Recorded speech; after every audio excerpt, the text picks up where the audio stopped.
안녕하세요, 원장님. 양악 광대 수술이 1년 차가 되었는데 수술 후에 인디언 밴드 팔자 위 부분에 부은 것 마냥 볼록해진 부분이 유독 피부 탄력이 안 좋고 나아지질 않는데 스카 리모델링 과정을 2년까지도 보신다 했는데 나아질 가능성이 있으려나요? 저는 있을 거라고 봐요.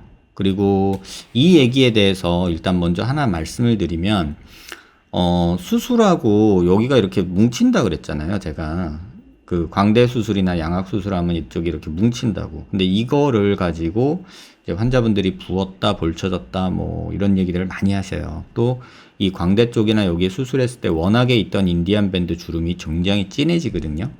근데 이 비슷한 질문 내용이 얼마 전에 있었고 그 환자분이 어제 오셨어요. 그래가지고 여러분한테 그 경우를 조금 공유를 좀 했으면 좋겠어요. 여러분도 똑같은 실수를 하실 것 같고, 이 부분에 대해서 여러분들도 한번, 느껴보셨으면 좋겠어요. 이게 무슨 뜻이냐면, 저는 몰라요. 환자분들 얼굴을 모르고, 글만 보는 경우가 한 80%죠. 남겨주신 사진이 있으면 사진을 보고, 또 CT가 있으면은 뭐 단면 뭐 몇 가지 이렇게 보는데, 사실 뭔가를 평가하려면은 정확한 근거가 있어야 돼요. 그거에 대해서 오늘 좀 말씀드릴게요. 이게 몇 달 전에 이제 저한테 질문 주셔서 라이브 때 방송할 때 한번 답드렸던 얘기예요. 2020년 1월 8일에 그러니까 올해죠. 올해 1월 8일에 윤곽 3종, 관자 눈 밑 팔자 지방 이식, 팔자 옆과 턱선 쪽 이중턱 아큐를 한 번에 했대요. 좀 이런 거 별로 안 좋아하거든요. 관자 눈 밑 팔자 지방 이식 윤곽하면서 지방 이식하는 거는요, 저는 좀 반대하는 입장이에요. 팔자 옆과 턱선 쪽 이중턱 아큐, 지방 빼고 넣고 뼈 수술을 한꺼번에 했다는 거예요.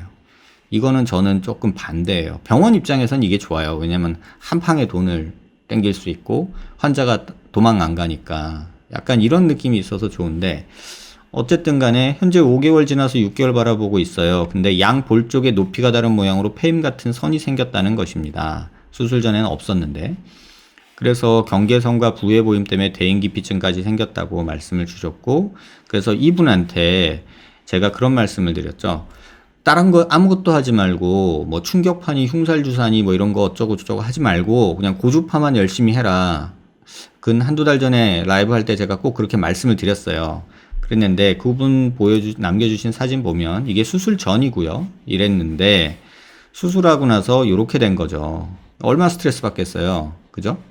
근데 이게 이제 수술하고 한 4, 5개월 됐을 때예요. 근데 이 모습에서 제가 아무것도 하지 마세요. 그냥 고주파만 꾸준히 하세요. 아직은 기다리셔야 됩니다. 수술한 지 4, 5개월 됐는데 벌써부터 여기다가 뭐 하고 그러면 안 됩니다. 라고 말씀을 드렸어요. 근데 이제 그때 괴로울 때 사진을 이렇게 막 남겨주셨어요. 뭐 팔자 심해지고 여기 이렇게 꺼지고 여기도 이런 것도 생기고 이거 생기고 저거 생기고 이제 막 괴로운 거죠. 여기 이렇게 되고 여기 이렇게 되고 여기 이렇게 되고. 근데 사실 이 환자분께 그때 제가 말씀드렸는 게 일단 지금 상태가 좋은 건 아니지만 뭐 하려고 하지 말고 고주파만 열심히 해라. 아직 시기적으로 좀 더 기다려야 된다라고 말씀을 드렸고 병원에 오시게 되면은 수술 전 사진이랑 CT를 좀 가지고 오시면 좋겠다라고 말씀을 드렸어요. 근데 5개월째 이렇게 돼 버리니까 얼마나 괴롭겠어요. 또 여기도 이렇게 있고.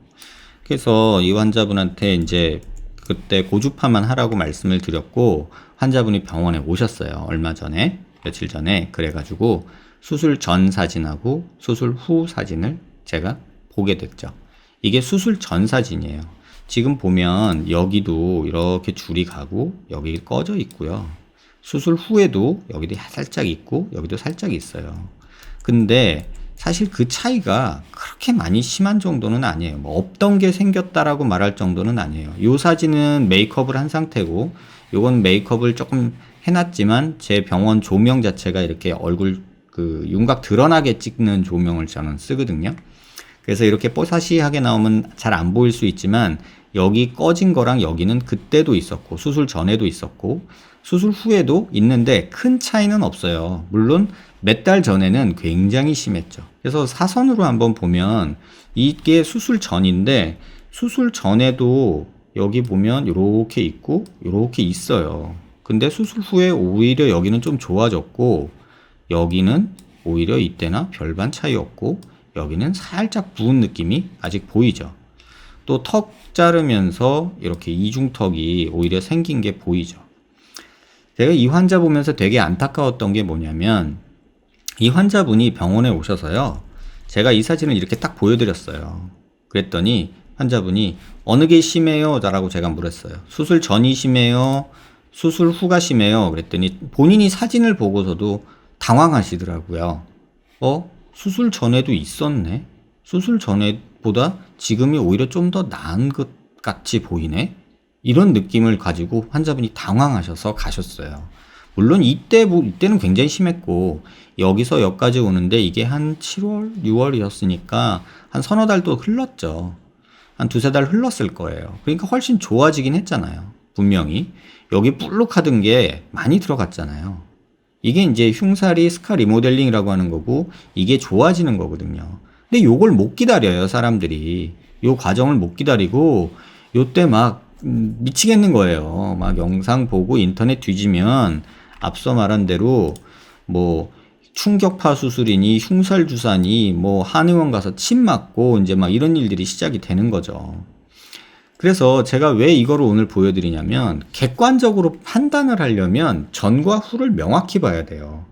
그 전과 후를 명확히 보지 않은 채로 본인 느낌만 가지고 판단하면 급한 마음에 또 다른 실수를 해요. 그래서 이 부분이 여러분들이 굉장히 많이 겪으시는 부분이고 제가 정말 우려하고 걱정하는 부분이에요. 근데 이게 제가 아무리 떠들어도 환자분들은 이렇게 아이 그건 인터넷에 그 환자 특이한 경우고 나는 아니야. 난 확실해. 라고 얘기를 해요. 정말 이런 생각을 가진 분들이 되게 많아요. 그럼 실제 CT를 보면은 이 환자 같은 경우는 비대칭이 있죠. 딱 봐도 여기가 더 넓죠. 그죠?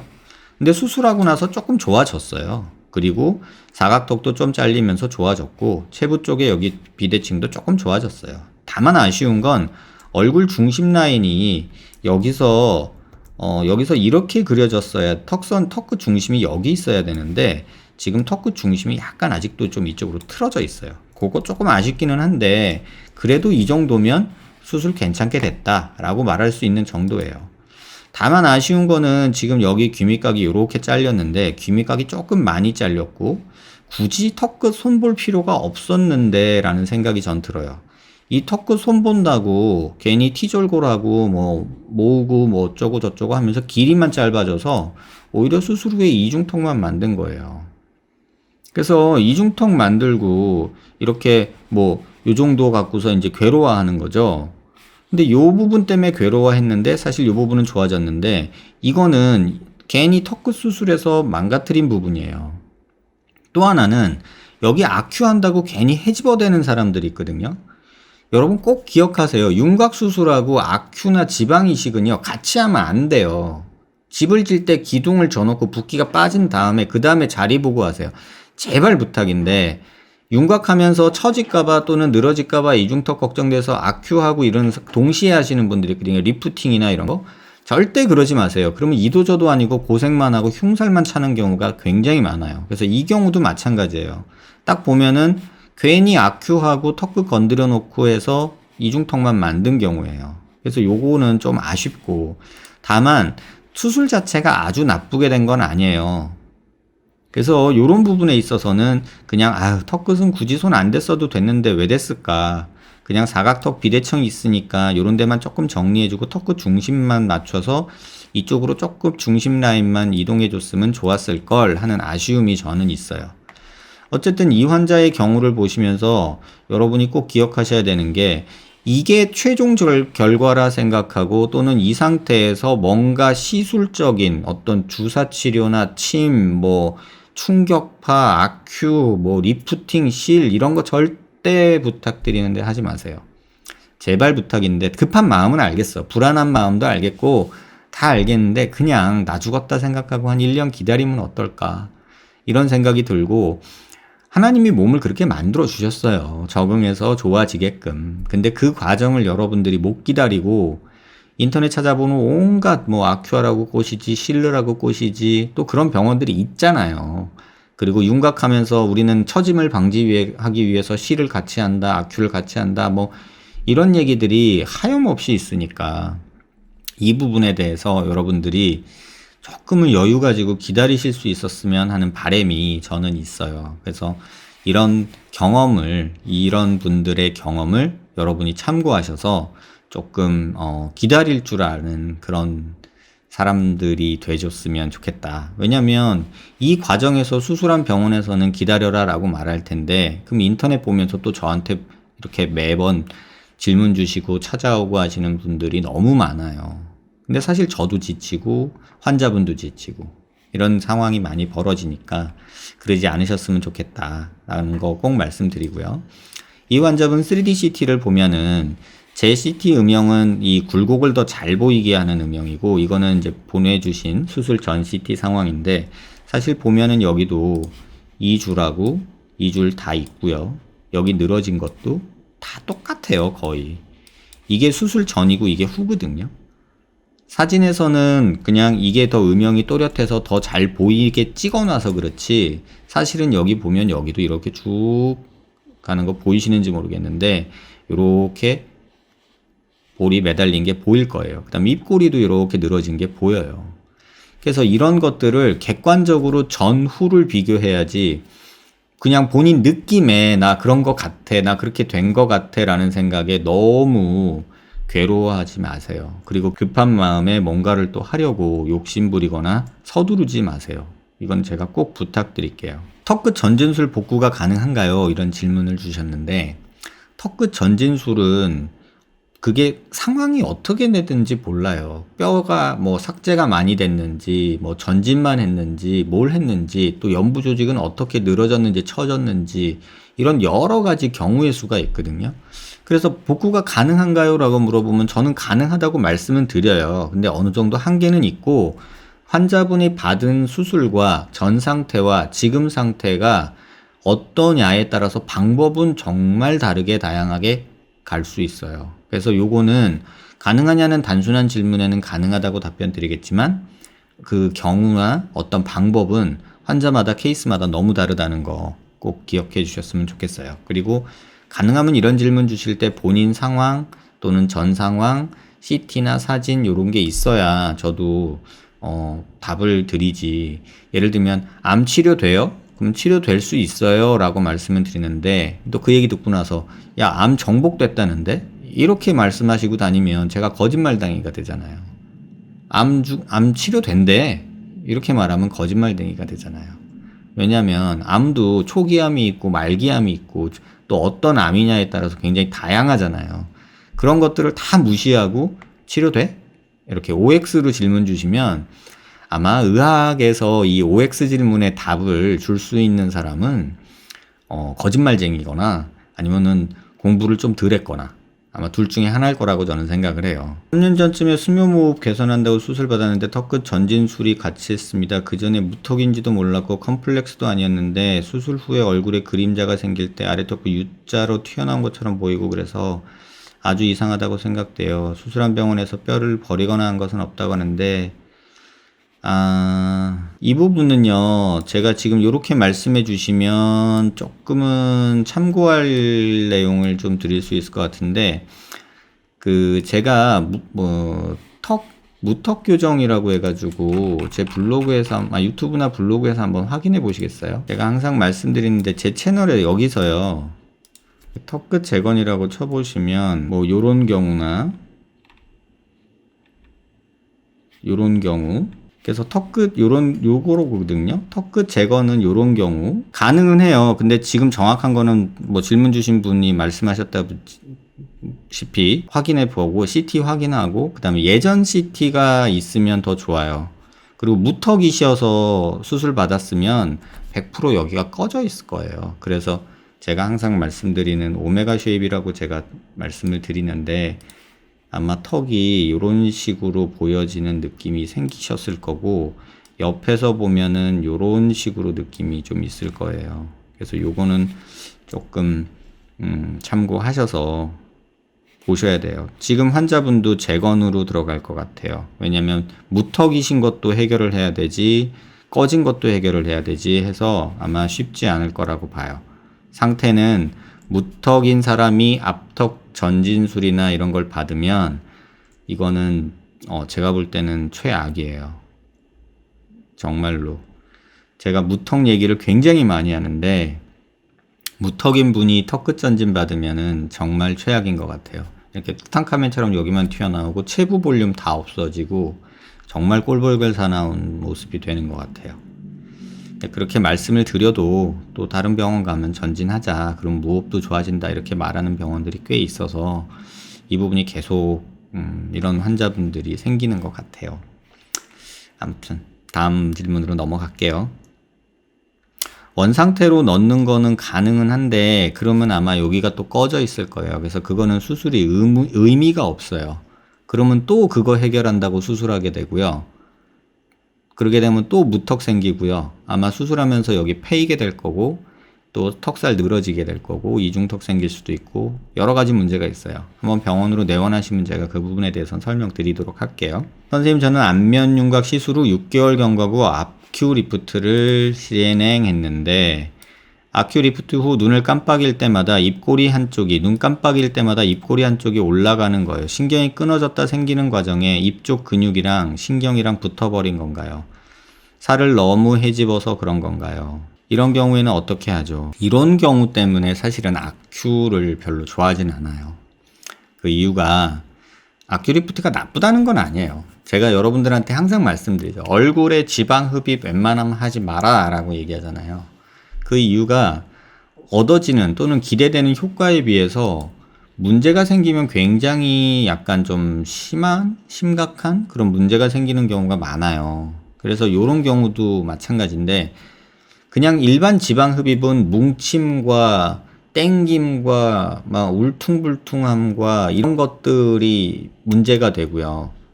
근데 아큐는 여기다 하나 더 있는 게 신경이 예를 들면 레이저, 아큐라는 게 레이저거든요. 광섬유로 레이저를 뿌리는데 그 레이저에 의해서 주변이 열화상을 입어요. 그래서 그 열화상 때문에 뭐 리프팅이 되는 효과가 있을 수도 있지만 뭉침과 붓기는 더 심하고 또 하나 플러스가 신경이 다칠 수가 있어요. 근데 이 신경이 다치면 어떤 일이 벌어지냐? 그러면 뭐 마비 이런 거면 차라리 그나마 난데 지금 말씀하신 분은 이게 싱카이네시스라고 그래가지고 한국말로는 협동운동이라고 그래요. 그래서 이게 생겨버릴 수가 있어요. 이게 무슨 뜻이냐면 우리 얼굴에 신경이 안면신경이 귀가 이렇게 있으면 귀에서 여기서 귀 밑에서 신경이 이렇게 나와서 5개의 가지가 나와요. 이마로 가는 거, 눈가로 가는 거, 입가로 가는 거, 그 다음에 입 턱 밑으로 가는 거, 그 다음에 목으로 가는 거 이렇게 5개가 나오는데 이거는 큰 줄기고 사실은 얘네 사이에서도 인터커넥션이라고 해가지고 이렇게 격가지들끼리 이렇게 만나는 경우도 있고요. 또는 이 격가지가 얘가 가는 데를 또 이렇게 가는 경우도 있어요. 그러니까 이런 식으로 그 거미줄처럼 이렇게 엉켜 있는 이런 관계가 있는데 이런 상황에서 예를 들어 이런 데가 만약에 다쳤다고 생각을 해보자고요. 화상을 입었어요. 그러면 몸이 다치면 신경은 재생되려고 막 노력을 하거든요. 그러다가 어느 순간 이게 뭐 다행인지 불행인지 얘가 갑자기 이렇게 얘랑 연결이 돼 버리는 거예요. 또는 얘가 얘랑 연결이 돼 버리는 거예요. 이런 식으로 다친 다음에. 그러면 얘가 또 이렇게 전기를 타고 눈가까지 가요. 그럼 여기 눈이 있는데 여긴 코가 있고 여긴 입이 있는데 얘는 턱으로 가는 거, 입가로 하는 건데 눈을 감으려고 했는데 입이 슉슉 올라가는 거예요. 이렇게 막 이런 싱카이네시스라는 그 협동 운동이 생겨요. 근데 요게 생겨버리면 참 치료하기가 힘들어요. 왜냐면 이 신경 작은 게 우리가 다 볼 수도 없고 그거를 우리가 일일이 다 확인할 수도 없어요. 그걸 뭐 현미경으로 보면 보이겠지만 얼굴을 헤집어 놓고서 그 신경을 다 볼 수도 없어요. 그러니까 그런 상황이 벌어지니까 이런 상황이 되면 이게 치료하기가 정말 어렵거든요. 그래서 혹시나 뭐 제가 학교에서 배웠던 뭐 경험했던 그런 치료 방법은 사실 물리치료랑 보톡스밖에 없어요. 제가 알기로. 또는 지금 6개월 정도 됐다 그러면 좀 더 기다려 볼까? 뭐 이런 생각을 하고 있고요. 그래서 요거를 이제 좀 보는 거죠. 그래서 오늘 논문을 좀 찾아봤어요. 뭐 좀 새로 나온 게 있나. 그래가지고 논문을 검색을 좀 해봤더니 2017년에 나온 논문이에요. 그러니까 비교적 최신 논문이죠. 그래가지고 이제 이게 뭐 Current Opinion Otolaryngology Head and Neck Surgery라는 논문인데 2017년도에 나온 논문인데 이 논문이 이제 정리한 거예요. 레이티스트 최신 Advanced Management of Facial Synkinesis예요. 그러니까 협동운동, 얼굴 협동운동의 치료에 대한 최신 지견 뭐 이런 얘기죠. 그래서 쭉 봤더니 별게 없어요. 그냥 뭐 물리치료하거나 보톡스 주거나 아니면은 아주 일부에 있어서는 수술적으로 치료한다. 뭐 이렇게 돼 있어요. 근데 논문에서 내용이 별로 없는데 여기 키포인트라고 정리를 해놨어요. 그래서 요거를 하나 읽어드릴게요. 그냥. 그러니까 상세한 신체 검사를 수행하여 환자가 표정을 지을 때 영향받은 영역을 이해하는 것이 중요하다. 뭐 당연하죠. 어느 신경이 뭐랑 들러붙었나 또 어느 신경과 어느 신경이 인터커넥션을 하는가 그거를 신체 검사, 표정 지어보세요, 눈 감아보세요, 코 움직여보세요, 입 움직여보세요 했을 때 구분이 안 되고 같이 막 움직이는 거죠. 그런 거를 확인하는 게 필요하고 현재 보톡스로 선택적인 약물신경 차단과 물리치료가 협동운동의 치료로 구성되어 있고 이건 옛날에도 그랬고 지금도 그런 것 같고요. 아주 특별한 경우 수술적인 신경 절단, 근육 절단 또는 유리피판술을 통한 재건이 고려된다. 뭐 맞는 얘기고 뭐 여기까지 갈 일은 거의 없어요. 이건 굉장히 심한 수술이거든요. 또 약간 위험성도 있어요. 주된 치료 대상 근육은 눈가 근육 또는 디프레스 앵귤라리 오리스 머슬, 입꼬리 내림근, 그 다음에 반대쪽에 디프레서 라비 인피리오수스라고 해서 여기 있는 근육, 또 멘탈리스 또는 플라티스마, 요 정도 목 근육, 뭐 활경근, 턱 근육 이런 거가 주로 치료 대상인데 주로 이거 다 보톡스로 한다는 거고요. 근데 여기서 또 키포인트라고 해서 하나 네 번째 말해놓은 게 뭐냐면 중안면부 보톡스 치료 시 입꼬리가 떨어질 수 있다는 위험성을 고려해야 된다. 이게 이거거든요. 지금 보시면 이거예요, 이거. 나는 눈을 감고 싶은데 흉내 내드릴게요. 눈을 감고 싶어서 눈을 이렇게 감는데 이렇게 되는 거예요. 이렇게 눈만 감을 수 있어야 되거든요, 이렇게. 근데 눈을 감으려고 하면은 이게 이렇게 되는 거예요. 이렇게. 그러면은 그냥 양쪽 눈을 감을 때 이렇게 감아야 되는데 한쪽만 이렇게 되는 거예요. 이런 식으로. 이러면 굉장히 괴롭죠. 그럴 때 이제 한쪽만 이렇게 되는 데를 여기를 올라가니까 여기를 안 움직이게 보톡스를 맞으면 가만히 있을 때 여기가 이렇게 처지는 수가 생겨요. 이렇게. 이런 느낌으로. 그러니까 이게 생길 수 있으니까 조심해라. 그 뜻이에요. 근육 절제술은 플라스틱스말 밴드에 국한돼서 고려된다. 이게 또 플라스틱스말 밴드에 생기는 경우는 어떤 경우냐면 눈을 감았는데 이렇게 되는 거예요. 보이시나요? 이거 잘 안 보이네. 살이 쪄서 그러나? 이렇게 하면 여기 밴드가 생기는 경우가 있거든요. 근데 그런 경우만 선택적으로 이제 할 수 있다. 그 다음에 아주 드문 심한 입꼬리 움직임이 없는 경우는 미소를 만들어주기 위해 다리에서 허벅지 안쪽에서 그라실리스라는 머슬과 신경을 같이 가져가서 이식하는 것이 고려될 수 있다. 이건 뭐 생각도 하지 마세요. 아무튼 결국은 보톡스나 물리치료밖에 없다는 얘기고 아주 심한 경우에 근육을 손본다 이런 얘기예요. 그래서 사실 뭐 최신 논문이라서 뭐 좀 다를 줄 알았는데 별로 발전된 건 없어요. 그래서 실제 예를 보면 이런 환자죠. 눈을 감으려고 했는데 이쪽 입이 올라가고 입꼬리도 올라가고 목에도 이렇게 활경근이 확 힘을 주는 거예요. 이쪽은 안 그런데. 그쵸? 그래서 보톡스를 뭐 여기저기 맞은 거죠. 눈가에도 맞고 여기 그 중안면부에 있는 자이고마티쿠스 메이저 마이너 머슬 이런 데도 맞고 뭐 그 디프레스 앵귤라리 오리스도 맞고 디프레스 라비 인피리오수스라고 입술 내림근도 맞고 멘탈리스도 맞고 플라시스마도 맞고 해서 보톡스를 이렇게 다 맞춘 거예요. 그러니까 눈 감을 때 이쪽에 비해서 이쪽이 살짝 덜 감기고 여기는 조금 올라가지만 그래도 예전에 비해서 낮고 여기는 왕창 뭉쳤었는데 예전보다 조금 낮고 목에 이 플라시스마 밴드는 없고 이런 식으로 만든 거죠. 또 웃을 때 보면은 이쪽에 보면은 아직 눈이 덜 감기죠. 그러니까 이렇게 뜨는 것도 이런 식으로 되고 입꼬리 움직이는 것도 조금 자연스러워지고 목에 이것도 안 생긴다. 보톡스 치료로 요 정도는 만들 수 있다. 그 다음에 보톡스는 여기 다 맞아서 이 찌그러지는 거를 좀 보완하는 거죠. 그래서 이건 치료 자체는 아니에요.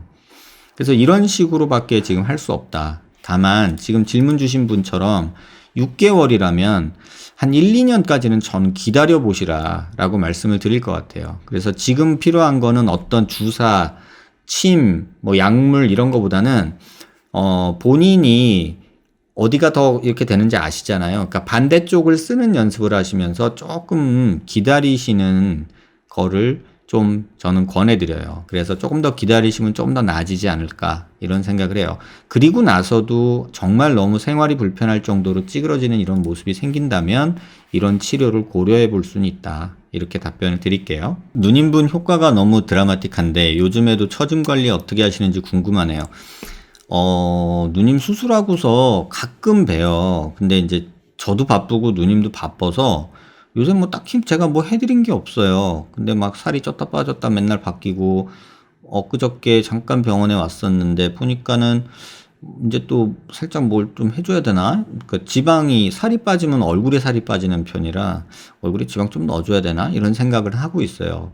어떻게 관리하시는지는 모르겠어요. 뭐 로션 바르고 있겠죠, 뭐. 요 이후에는 따로 뭐 레이저 치료나 이런 거는 한두 번 정도 하고요. 피부 관리 꾸준히 하고 있고 울세라 같은 거 가끔 하고 있고 그래요.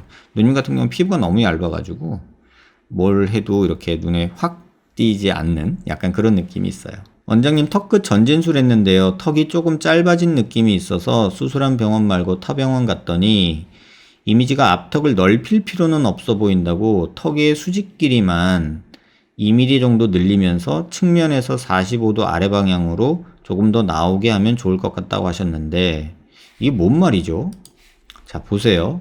이렇게 턱이 있었는데 턱끝 전진을 했다는 건 여기를 잘랐다는 얘기죠. 그래서 얘가 이렇게 갔다는 얘기예요. 그러면 이렇게 돼서 이렇게 됐다는 얘기겠죠. 이렇게 됐겠죠. 전진이 됐으니까.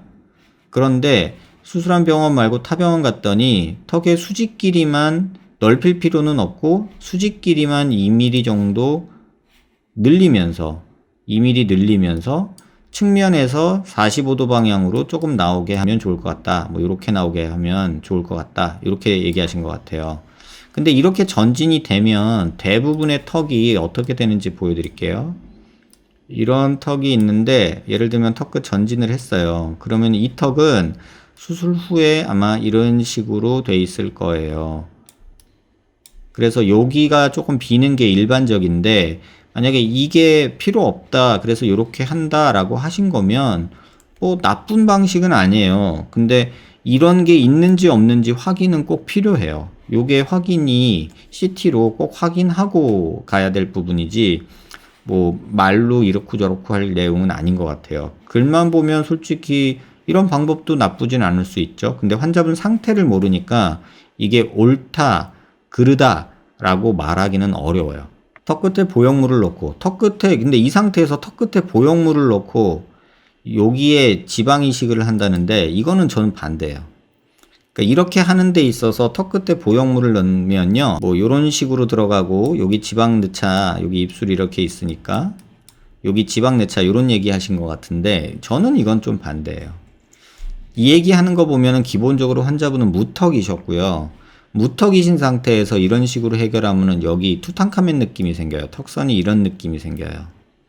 그래서 이 느낌이 조금 저는 별로일 것 같아요.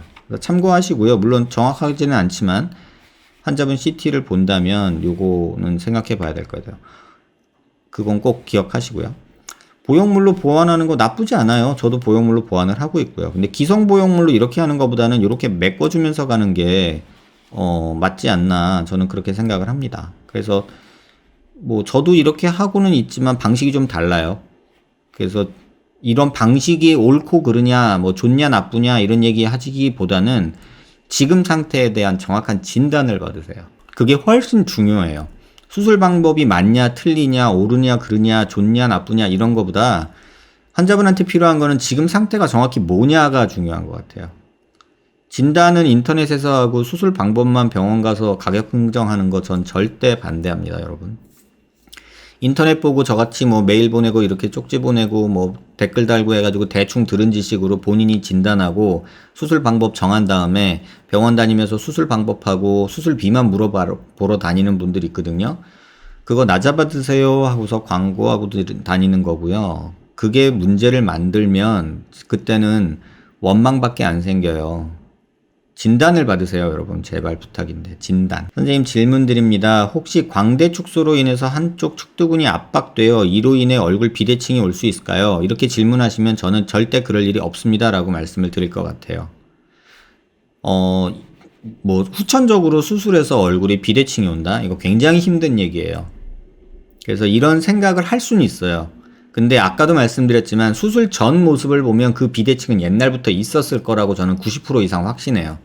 근데 환자분은 아니라고 이렇게 말씀하시겠죠. 저는 거의 확신해요. 정말로 이런 경우가 많기 때문에. 그래서 어쨌든 심한 볼페임 생겼고 상반고정 역광대 축소가 이루어졌고 비대칭이 심하고 3년차 동안 인식을 못한 건지 측두근이 계속 긴장되면서 쪼이는 듯하고 눈과 눈썹이 비대칭이 심하고 광대 수술했는데 눈과 눈썹이 비대칭이 심해질 리는 없고요. 수술 전에 몰랐는데 이제 알게 된 것밖에 없을 것 같아요. 찾아보니 제 비대칭 양상이 왼쪽 특징은 긴장된 경우와 일치하더라고요. 이거 어디서 찾아보셨는지 모르겠는데요. 이거 한의사가 쓴 글이면은 그냥 믿고 걸르세요. 이런 말 하는 사람들 많잖아요. 무슨 뭐 저평골이 어쩌고 저쩌고 하는 사람들이 있는데 저평골을 움직일 수 있다고 생각하는 것 자체가 말도 안 되는 얘기고요. 아니 뭐 공중부양하는 세상이니까 뭐 그런 분들하고 얘기하고 싶지는 않아요. 뭐 그런 얘기들 많잖아요. 뭐 어쩌고 저쩌고 뭐 이거 테스트하는 것도 있고 뭐 이런 거 있잖아요. 근데 그런 얘기들이라 솔직히 대꾸하고 싶지도 않아요. 무슨 사이비 의학 같아요. 비대칭 양상이 뭐 축두근 긴장된 경우와 일치한다 뭐 이런 얘기 하시는데 도대체 이 얘기 누가 하셨는지 저한테 좀 근거 자료를 좀 보내주세요. 저도 한번 검토는 해보게요. 근데 이게 만약에 한의사가 한 소리라면 또는 뭐 그런 경우라면 저는 보지도 않을 거고 무시할 거예요. 왜냐하면 저평골이 어떻게 움직여요. 그럼 어디서 저평골이라는 단어를 주워 듣고 그거를 유식한 척 쓰고 막 그러는데 참 웃겨요. 그러지 말자고요. 혹시 광대 수술에 영향일 수 있을지 거의 없다고 저는 봐요. CT 통해서 뼈에 압력된 상태인지 확인할 수는 있어요. 근데 이것 때문에 뭐 눈과 눈썹이 비대칭이 심해지고 이런 거는 말도 안 돼요. 그거는 아침에 고양이 죽은 거 봐가지고 학교에 갔더니 담임 선생님한테 두드려 맞았다 이런 얘기나 비슷해요. 고양이 보니까 재수 없으니까는 학주한테 걸려서 두드려 맞죠. 그런 일 있을 수 있죠. 그렇게 생각할 수 있죠. 아침에 엄마가 잔소리해서 재수가 없어서 고양이 죽은 것도 보고 학교 갔더니 학주가 잡아가지고 머리끄댕이 잡아펴가지고 두드려 맞았다. 말할 수 있죠. 우린 사람이니까. 저도 그렇게 얘기하기도 하고. 그런데 사실 두드려 맞은 거는 숙제 안에서 두드려 맞았죠. 엄마가 잔소리한 거랑 고양이 죽은 거랑은 상관도 없죠. 약간 그런 과예요. 그러니까 그런 얘기들 하지 말자고요. 그럴 수도 있겠죠. 뭐 외계인이 와서 이렇게 삐뚤게 만들었을 수도 있고 그런 얘기 할 수야 있겠죠. 근데 저는 제가 배운 의학은 이런 것들은 아니다라고 말하는 걸 배웠고 제가 경험한 임상에서는 이런 일은 조금 상상 속에 존재하는 얘기다 이렇게 생각이 돼요. 상반고정으로 인해 유지인대가 딸려 올라가서 볼페임이 나타나는 경우가 많다고 하셨고 저 또한 이런 상황이 이 경우로 판단됩니다. 판단하지 마세요. 환자분은 판단하지 않으셨으면 좋겠어요. 네. 현재로서 해결하는 방법이 유지인대를 잘라내는 법뿐인데 체감상 점점 좋아지는 것 같기도 하거든요. 그럼 기다리세요 그냥. 혹시 나이가 들면서 유지인대가 노화로 인해 처져 내려오면 이 페임도 개선될 수 있을까요? 그렇게 생각은 안 해요. 사실은. 저는 이게 페임이 개선된다고 생각하지는 않고요. 노화로 인해서 피부 볼륨이 줄어요. 얼굴 지방이 줄어들면서 페임이 덜 보인다라고 저는 생각을 해요. 그냥 차라리 일찍 리프팅 했다고 생각하며 시간이 약이라고 버텨보는 것이 좋을지 궁금합니다. 저는 차라리 좋아지는 것 같다고 느끼시면 다른 추가적인 수술하지 말고 기다리시라고 하고 싶고요. 근데 이게 리프팅 했다고 생각한다는 거는 조금 말이 어불성설이고요. 그러니까 본인이 인터넷 보고 너무 어떤 편협한 정보의 소스들을 조합해서 본인이 결론을 내려버리고 판단을 해버리거든요. 참 위험해요. 제가 여러분한테 이런 방송을 하는 게 저는 항상 혼자서 이런 생각을 해요. 이게 약일까 독일까? 정보를 주는 게 약일까 독일까? 왜냐면 정보를 주려면 정확하게 줘야 되고 그 정보를 들은 사람이 판단할 수 있을 정도로 교육을 시켜야 되는데 제가 1시간 떠들면 여러분 10분, 5분씩 봐요. 제가 방송한 지가 꽤 됐는데 제 영상 10분, 뭐 30분 이렇게 하면요. 평균 시청시간 3분, 5분 나오거든요. 그러면 대충 거기서 본인이 필요한 몇 마디 말만 듣고 그냥 그걸 근거로 판단하겠구나라는 위험함이 느껴져요. 그래서 차라리 이거를 정보를 주는 게 오히려 독이 될 수도 있겠다라는 두려움이 요새 좀 있어요. 실제로 제가 이렇게 방송을 하잖아요. 이렇게 방송을 하는데 여기 보면요. 병원 마크 있죠. H성형외과라고 써있죠. H성형외과라고 의원이라고 한자로 써있죠. 여기 써있죠. 홈페이지 있죠. 메일 주소 있죠. 심지어 이런 자료를 보고서 병원 어딘지 알려주세요. 이런 분들도 있어요. 여기도 있잖아요. 근데 병원 어딘지 알려주세요. 이런 분들도 있어요. 선생님 뵙고 싶어요. 병원 어디예요? 이러면 도대체 이 양반들이 내 영상을 보기는 보나? 이런 생각이 드는 거예요. 이해되세요? 그러니까 이런 경우가 많은 게 인터넷이라서 인스턴트 정보라서 이런 정보만 짜집어서 여러분들이 어떤 내용을 만들고 논리를 만들고 결론을 내려버리면 제가 의도하지 않았던 제가 전달하고 싶지 않았던 엉뚱한 방향으로 전개가 될 수도 있겠다라는 두려움이 좀 있어요. 그래서 그렇게 생각하지 마시고 그냥 한번 병원 오시죠. 이런 경우는 인터넷 보고서 본인이 이렇다 저렇다 얘기하고 그거를 판단하고 전달하지 마시고 그냥 병원 한번 오셨으면 좋겠어요. 제가 전에 그런 말씀 드렸잖아요. 내과 하는 친구가 있는데 병원에 환자가 이러고 온대요. 선생님 저 헬리코박터 파이로리 감염된 것 같으니까 약 주세요. 이랬대요. 그래서 어떻게 아세요? 그랬더니 아니 내가 인터넷 찾아보니까 딱 내 증상이 헬리코박터 파이로리 감염이야. 약이나 줘.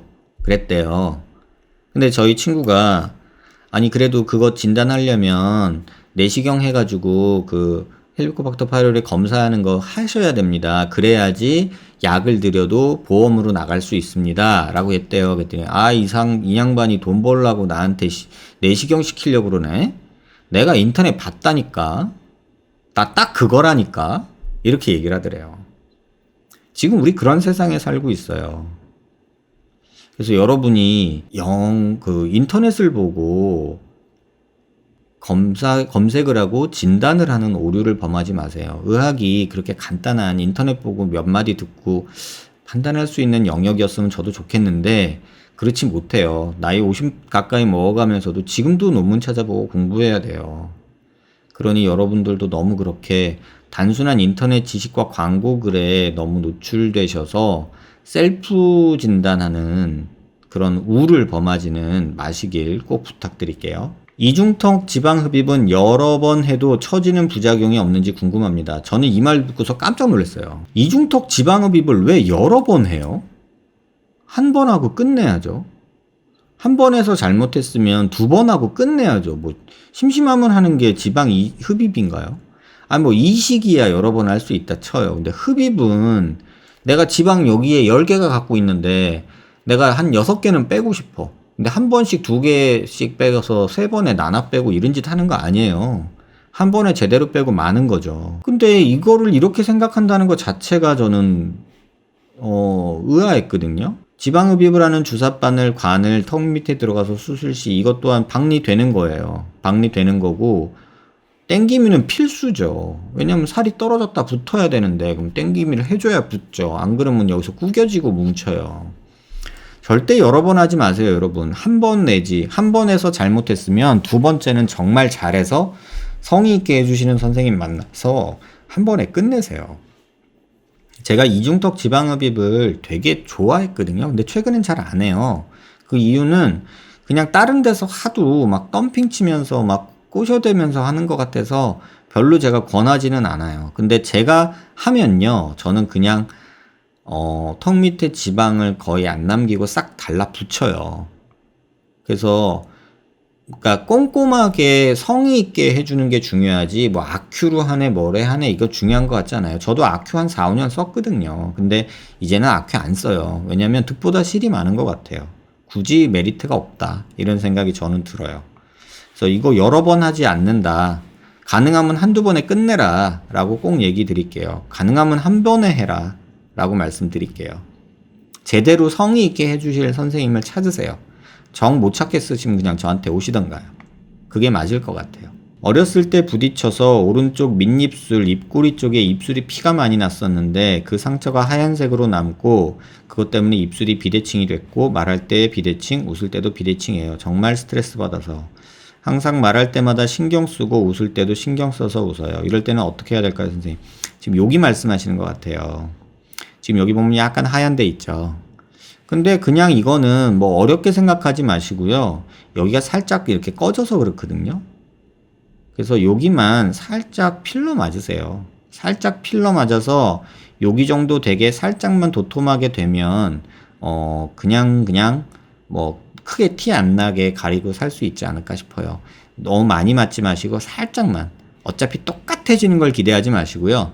이 비대칭이 조금 덜 보이게끔만 한다라고 마음 먹고 시술 받으시면 뭐 조금만 손재주 있는 선생님이면 대충 비슷하게 맞춰주실 수 있는 거니까 요런 데는 살짝 필러 맞으시라고 권해드릴게요. 원장님, 질문이 있어 댓글 남깁니다. 저는 광대를 더 이상 줄일 수 없는 건가요? 근데 지금 보면 여기 CT를 남겨주셨는데요. 이렇게 보면 광대를 더 줄일 수는 있어요. 네. 지금 뭐 여기도 보면은 약간 하방변이가 있고요. 여기는 위로 올라갔고요. 뭐 여기도 살짝 하방변이가 있는데 와이어로 고정한 그 플레이트 하나, 와이어 하나인 것 같아요. 근데 CT만 보면 뭐 더 줄일 수는 있어요. 근데 제가 이런 질문에 항상 여러분한테 드리고 싶은 말씀은 뭐냐면, 줄일 수는 있어요. 하지만 왜요? 연부 조직은 어떤데요? 줄이는 목적이 뭐죠? 얼굴이 작아 보여야 되잖아요. 근데 환자분은 줄여도 안 작아 보일 수 있어요. 그래도 줄이시겠어요? 이걸 확인해야 돼요. 다시 말하면 연부 조직을 확인해야 돼요. 얼마 전에 어떤 환자분이 왔는데 얼굴이 조금 커요. 어깨가 좁고. 근데 여자분인데 엄마랑 왔어요. 선생님, 저 광대 더 줄이고 싶어요. 근데 더 줄여도 얼굴 안 작아져요. 그래도 줄이고 싶어요. 그러면 땅콩 되는데 그래도 좋아? 아니, 그러면 땅콩 되면 여기 보톡스 맞고 여기 지방 빼면 되지 않아요? 그렇게 실제로 안 돼요. 마음처럼 안 돼요. 그럼 무리하지 마세요. 욕심 부리지 마세요. 말씀을 드렸거든요. 펑펑 울어요. 속상한 건 알겠는데 만약에 자기 욕심 부려서 광대 줄이고 나면 또 뭐 보톡스 맞는다, 지방 뺀다 그러면서 20대 내내 병원 쫓아다니면서 맨날 울고불고 할 거야. 조금은 내려놓자. 지금 얼굴 이뻐. 나쁘지 않아. 실제로 안 이상해요. 단지 어깨가 좁고 얼굴이 조금 커서 크다고 느껴지는 건 있을 텐데 그냥 옷으로 조금 커버해도 될 정도였거든요. 근데 이 경우가 환자분이 못 내려놓더라고요. 끝까지 자기는 광대를 줄이고 싶다 그러고 조금만 더 줄이면 안 돼요. 조금이라도 줄이면 효과 있지 않을까요? 이거에서 못 벗어나요. 그래서 제가 마지막엔 뭐라고 했냐면, 하지 마. 제발 부탁이다. 근데 아무리 해달라도 나는 안 할 거야. 근데 어디 가서 하면 선생님 재건하러 또 만나야 될 것 같아. 제발 다시 만나지 않았으면 좋겠어 라고 말하고 보냈어요. 그리고 어머님한테 애기 속상하고 아쉬운 거 알겠는데 욕심 부리지 않게 어머니가 옆에서 잘 보듬어 주세요 라고 말씀을 드려서 보냈는데, 이런 경우도 결국은 또 다시 오는 경우를 지금 7, 8년 동안 이 일을 하면서 겪어요. 아니다 아무리 얘기해도 또 여러분이 찾아가서 다른 병원 상담 받으면 또 어디서 해준다 하는 병원 분명히 있거든요. 근데 해주고 나서 본인이 원하는 걸 얻으면 다행인데 못 얻고 다시 저한테 오는 경우가 그러한 경우에 있어서 굉장히 많아요. 그래서 여러분들한테 이런 말 조금 부끄럽지만 10군데 병원을 가서 8군데에서 해준다고 그래요. 된다고 그래요. 효과 있다고 그래요. 근데 문제는 8군데 정도의 병원에서 환자분을 해달라고 그렇게 막 울고불고 하는 사람을 해줄 때는 그냥 부담이 없어요, 의사 입장에서. 왜냐면 내가 하라고 꼬신 것도 아니고 본인이 하겠대서 돈 들고 왔는데 해줬으면 내가 뭐 죄책감 느낄 이유가 없다는 생각을 한단 말이에요, 의사들이. 그리고 또 환자 입장에서도 너무 하고 싶은데 하지 말라는 의사는 부정하고 싶고 효과 있다는 사람 말을 듣고 싶어요. 그리고 그 말을 듣고 의지하게 돼요. 그리고 나서 하고 나서 아 이게 아니구나라는 걸 깨달아요. 그러면 막 원망과 막 이런 것들이 너무 생겨서 20대 그 꽃다운 나이에 행복하고 재밌어야 될 나이에 막 인터넷 쫓아다면서 막 계속 괴로워하고 그런 일들, 모습들을 너무 많이 봐요. 그래서 여러분 제가 아니라고 할 때는 전 이해관계가 없잖아요. 저도 수술 시켜야 돈 벌어요. 근데 수술하지 말라고 거품 물고 1시간 동안 떠들어요. 왜 그럴까요? 10원 한 장 도움이 안 돼요. 근데 왜 그럴까요? 그 마음을 입장 바꿔보면 충분히 이해될 텐데 왜 그걸 이해를 못할까? 이해는 해요. 저는. 너무 간절하게 원하니까 그래요. 그 마음을 이용하는 병원들도 있을 거고 그 마음 때문에 원하는 대로 해주면서 죄책감을 덜 느끼게 되는 의사들도 있을 거고 그래서 그 부분을 여러분 꼭 기억하셨으면 좋겠어요. 지금 수술 자체가 나쁘지는 않아 보여요. 지금 이게 뭐 수술하고 뭐 얼마 됐는지 모르겠는데 1년 4개월 정도 된 것 같은데 지금 요런 음영에서 봤을 때 요 정도면은 1년 넘었으면 크게 나쁘지 않고 예전 얼굴에 비해서 많이 좋아진 것도 사실이에요. 수술하지 마세요. 지금 제가 볼 때는 요거 도움 안 되는데 실제 모습은 제가 모르겠어요. 실제 모습을 보면 조금 도움이 될 수도 있을 수도 있어요. 근데 요것만 보고는 피부를 전혀 모르겠어서 기회가 되면 병원 한번 오시던가 아니면 저한테 사진이라도 메일로 보내주시면 제가 보고 조금 조언 드릴게요. 정면하고 측면, 사면 이런 사진들을 조금 보내주시면 도움 드리도록 할게요. 근데 지금 CT로만 보면은 그냥 이건 제 추측인데 역광대는 많이 줄었고요. 꽤나 아쉬운 건 45도나 이런 데 있을 건데 이게 지금 볼 음영 같거든요. 지금 볼이 이만큼 보이거든요. 피부가. 그럼 이 정도 되면 사실 여기 볼록한 것 때문에 광대 수술 또 할 이유는 전혀 없고요. 역광대 45도 광대 어느 정도 줄었다면 더 욕심 부리지 않으셨으면 좋겠어요. 지금 요 모습으로만 보면 뭐 수술은 나쁘진 않아 보여요. 도움 되셨길 바랍니다. 아, 이거 저번에 이런 글을 주셨어요. 제가 라이브에서 한 분 한 분 번갈아 가면서 댓글 읽으시고 내용 기억하고 이어가는 게 이렇게 체스 한 명이 여러 명하고 체스 드는 것 같았다고. 근데 뭐 그게 대단한 건 아니고요. 제가 이렇게 대단한 천재과 아이는 아니고 그냥 환자들 얘기가 귀에 들어오는 거죠. 뭐 근데 뭐 좋게 봐주셔서 감사합니다. 제가 이렇게 대단한 사람은 아니에요. 요새는 제가 사람 이름을 잘 기억을 못해요. 얼굴이나 CT는 잘 기억을 하는데 이 언어적인 기억력은 떨어져요. 그럼 사람 이름 예를 들면 그런 거는 되게 떨어지고 저희가 저희 직원하고 항상 얘기할 때 원장님 그분 기억나세요? 누구 이름 대면서 그래요. 그러면 몰라 그래요 제가. 그러면 아니 그 있잖아요. 그 광대 뭐 어쩌고 하신 분, 야 광대 한 사람이 한두 분이야? 네 그러면은 그 있잖아요. 거기 뭐 은행 다니시는 분, 학교 선생님 그러면 그 선생님 그분 이렇게 이런 걸로 기억해요. 좀 웃기죠? 그 있잖아요. 머리 맨날 이렇게 묶고 오시는 분, 뭐 이러면 그 맨날 말총머리 하는 분 이렇게 기억을 하거나 이렇게 기억을 하는 경우가 되게 많아요. 그래서 저 병원에 일할 때도 인턴 때 여담으로 좀 말씀드리면 1인당 담당 환자가 30명이 넘어가면 저는 못 외워요. 보통 30명 정도 넘어가면 막 그때부터는 막 엉켜요. 근데 환자를 이름으로 기억하는 게 아니라 병원에서도 항상 그랬어요. 병실 위치 10호셋째. 그러니까 10호라는 병실의 침대 3번째 환자. 그래서 뭐 간호사들이 그때도 원장님, 선생님 그 10호셋째 환자 오늘 뭐 금식해요? 이러고 물어보면 알아요. 10호셋째 환자 오늘 금식 풀어도 돼요? 라고 얘기를 하는데 그 누구누구 환자 오늘 금식 풀어요? 그러면 누군데? 제가 이러고 물어요. 제가 약간 좀 그런 경향이 있어요. 사람 이름 잘 기억 못해요. 왜 그런지 모르겠어요. 언어적인 능력이 좀 파인 것 같아. 넙대대한 얼굴이 뒤트임하면 눈 옆 여백이 줄어들고 눈이 트여서 조금 덜 넙대대할까요? 이런 얘기 좀 많이 하죠. 이게 대표적인 예죠. 앞트임하면은 코 세우면은 앞트임 안 해도 된다. 그 다음에 뒤트임하면은 여백이 줄어서 덜 넙대해 보인다. 이런 얘기, 이런 생각들을 할 수 있죠. 눈 위치랑 눈동자가 약간 몰려 보이는 스타일이 뒤트임하면 더 몰려 보인다는데 뒤트임 하지 말아야 되나요? 그냥 결론부터 말씀드리면 하지 마세요 라고 말씀드릴게요.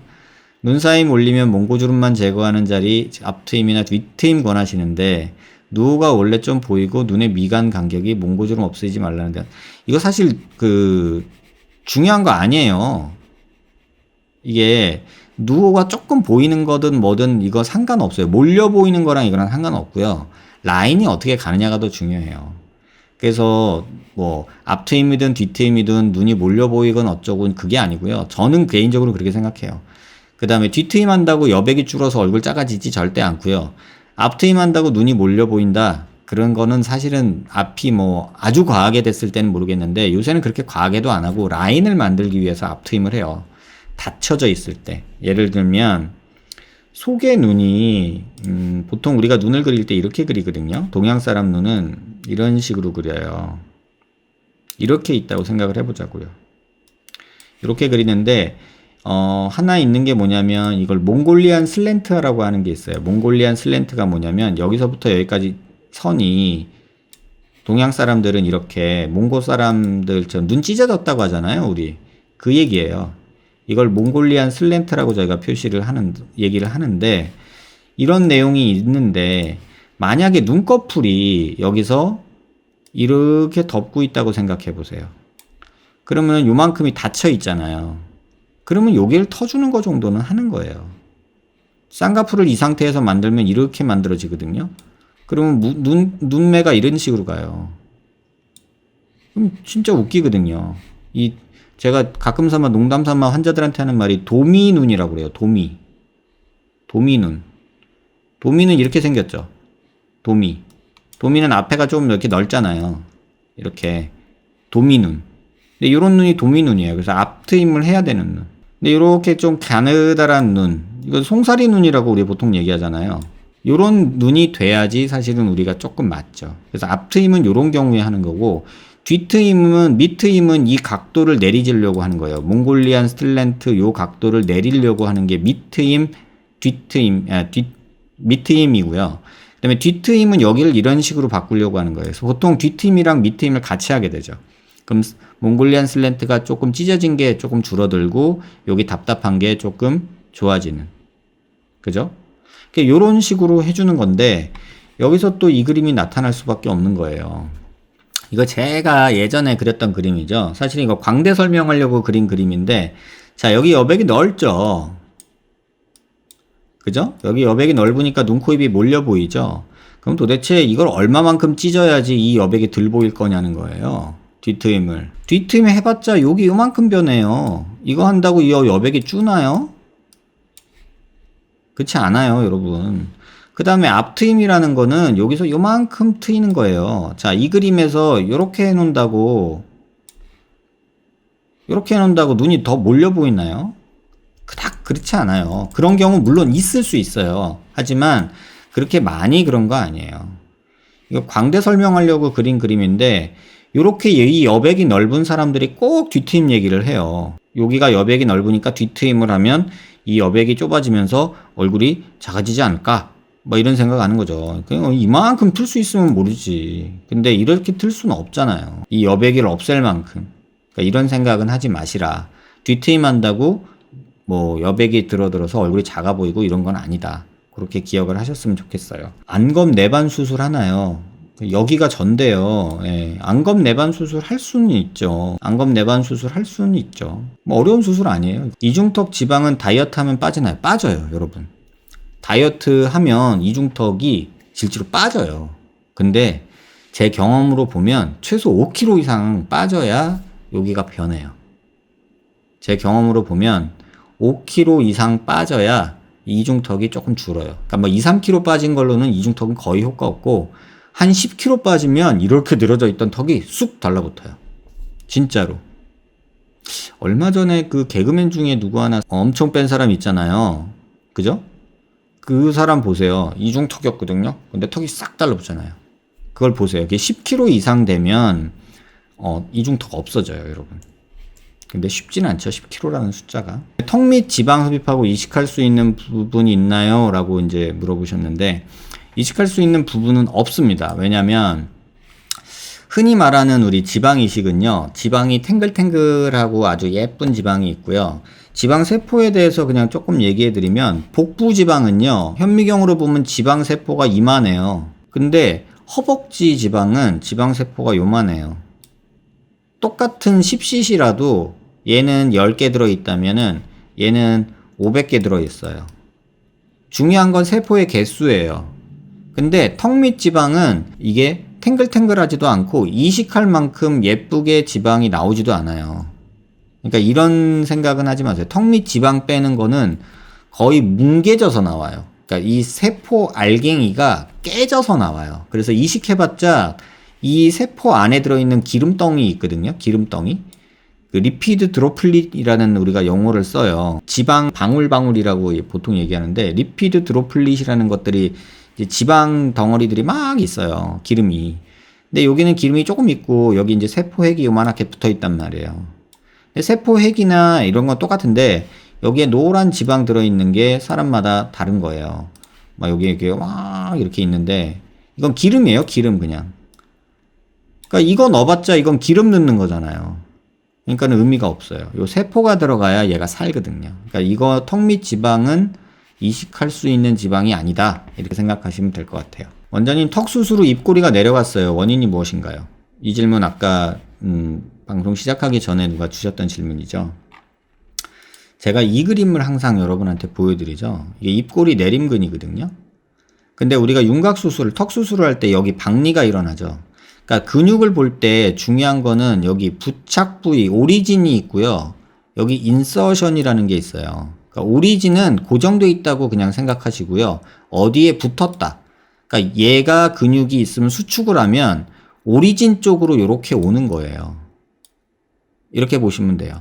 그러면 얘의 오리진은 여기에요. 얘가 수축을 하면 입꼬리가 이렇게 내려가는 거라고요. 근데 수술할 때 오리진이 떨어져요. 그러면은 여기 살이 일로 끌고 올라가요. 그러면서 얘가 또 입꼬리도 같이 이렇게 뭉쳐져요. 안경 닦는 천인데 요걸 한번 여러분이 이해하셨으면 좋겠어요. 자, 만약에 이게 오리진이라고 생각하고 이게 인서션이라고 생각해 보세요. 그럼 얘가 수축을 하면은 얘는 가만히 있고 이렇게 되는 거예요. 이렇게. 근데 만약에 얘가 근육이 뼈에서 떨어졌어요. 그러면 수축을 하면 이렇게 돼요. 같이 움직여요, 같이. 전에는 오리진이 가만히 있으면 이렇게 움직였던 근육인데 얘가 뼈에서 분리가 되면은 이렇게 같이 움직여요. 그럼 실제로는 여기가 이렇게 뭉친다는 거죠. 그러면 입꼬리가 살짝 당겨 내려가게 되죠. 그래서 그걸 이해하시면 되고, 그래서 요거가 오리진과 인서션이 어디냐, 그거를 확인하시면 정확한 이해가 되실 거고, 또 표정을 지을 때 입꼬리가 이렇게 내려간단 말이에요. 그래서 여기는 뼈에 붙어 있을 때 이렇게 내려가는 거예요. 그죠? 이렇게 내려가요. 그래서 그거를 생각하시면 돼요. 5년 전 하악 수술을 받고 나서 아랫입술 밑으로 절반가량 감각이 둔해졌는데 회복되지 않고 있어요. 만약 멘탈 러브 손상이라면 회복이 불가능한가요? 치료법은 없을까요? 5년 전에 그렇다면 조금은 어떤 치료법이 명확히 있는 건 아니에요. 그냥 기다려보자가 맞고요. 그 다음에 제가 이거를 말씀드리려면 조금 해박적인 얘기를 드려야 되는데, 그 다음 질문이 비슷한 게 있어서 같이 설명드릴게요. 선생님, 제 여자친구가 T절골 수술 후 신경이 노출돼서 수술 후 2년 반이 넘은 지금 시점에도 턱을 괴거나 만지면 찌릿찌릿하고 우울증이 심합니다. 신경 노출은 재건이나 다른 방법으로 회복될 수 있는지요? 선생님, 여자친구가 큰 턱이 엄청난 컴플렉스에서 돈도 없는 애가 300만 원이라는 돈을 모아서 큰맘 먹고 있는데 수술도 잘 안 되고 병원에서 보상은 500 이야기하는데 정말 옆에서 보기 너무 안타깝습니다. 돈을 떠나서 회복 가능한 수술이 있을지요? 선생님 부탁드립니다. 조언 구합니다. 그러니까 신경 손상에 대한 얘기인데요. 우리가 이 하악신경이라고 그래요. 인피리어 알베올라 너브, 그러니까 뼈 안에 있을 때는 이 신경이 인피리어 알베올라 너브인데 요 구멍으로 나오면 멘탈 너브라고 그래요. 그래서 이 구멍에서 나왔을 때 요 신경이 잘린 건지, 그래서 이걸 멘탈 너브라고 하는데 요건 인피리어 알베올라 너브라고 하고요. 그래서 턱뼈를 우리가 잘라서 손상을 받았다, 이렇게 자르면서 여기가 노출이 됐다, 그러면 인피리어 알베올라 너브가 다친 거고요. 그 다음에 여기 T졸골하거나 이러면서 여기를 끊어먹을 수도 있어요. 그러면 멘탈 너브가 다쳤다, 이렇게 얘기를 해요. 근데 사실은 같은 신경이거든요. 여기 끊어진 건 솔직히 답이 없어요. 지금 뭘 해주기도 어렵고. 근데 요렇게 뼈를 자르면서 신경이 잘린 게 아니라 신경이 노출된 거라면 보형물로 덮어줄 수는 있어요. 요거 제가 하나 보여드릴게요. 지금 이 환자분도 이렇게 노출된 경우거든요. 밑에서 보면 이렇게 신경이 노출되어 있는 거예요. 그래서 이렇게 노출된 경우, 여기를 이런 식으로 보형물로 덮어줄 수가 있어요. 그러면은 턱 꿰거나 해도 신경이 눌리지가 않아서 아프지가 않고 전기가 오거나 그러지 않아요. 그래서 이런 식으로 덮어주는 수술을 할 수가 있어요. 지금 여기가 신경이 노출된 부분인데 고기를 이렇게 덮어줄 수 있어요. 보형물로. 그러면 이렇게 돼도 아프거나 그러지 않아요.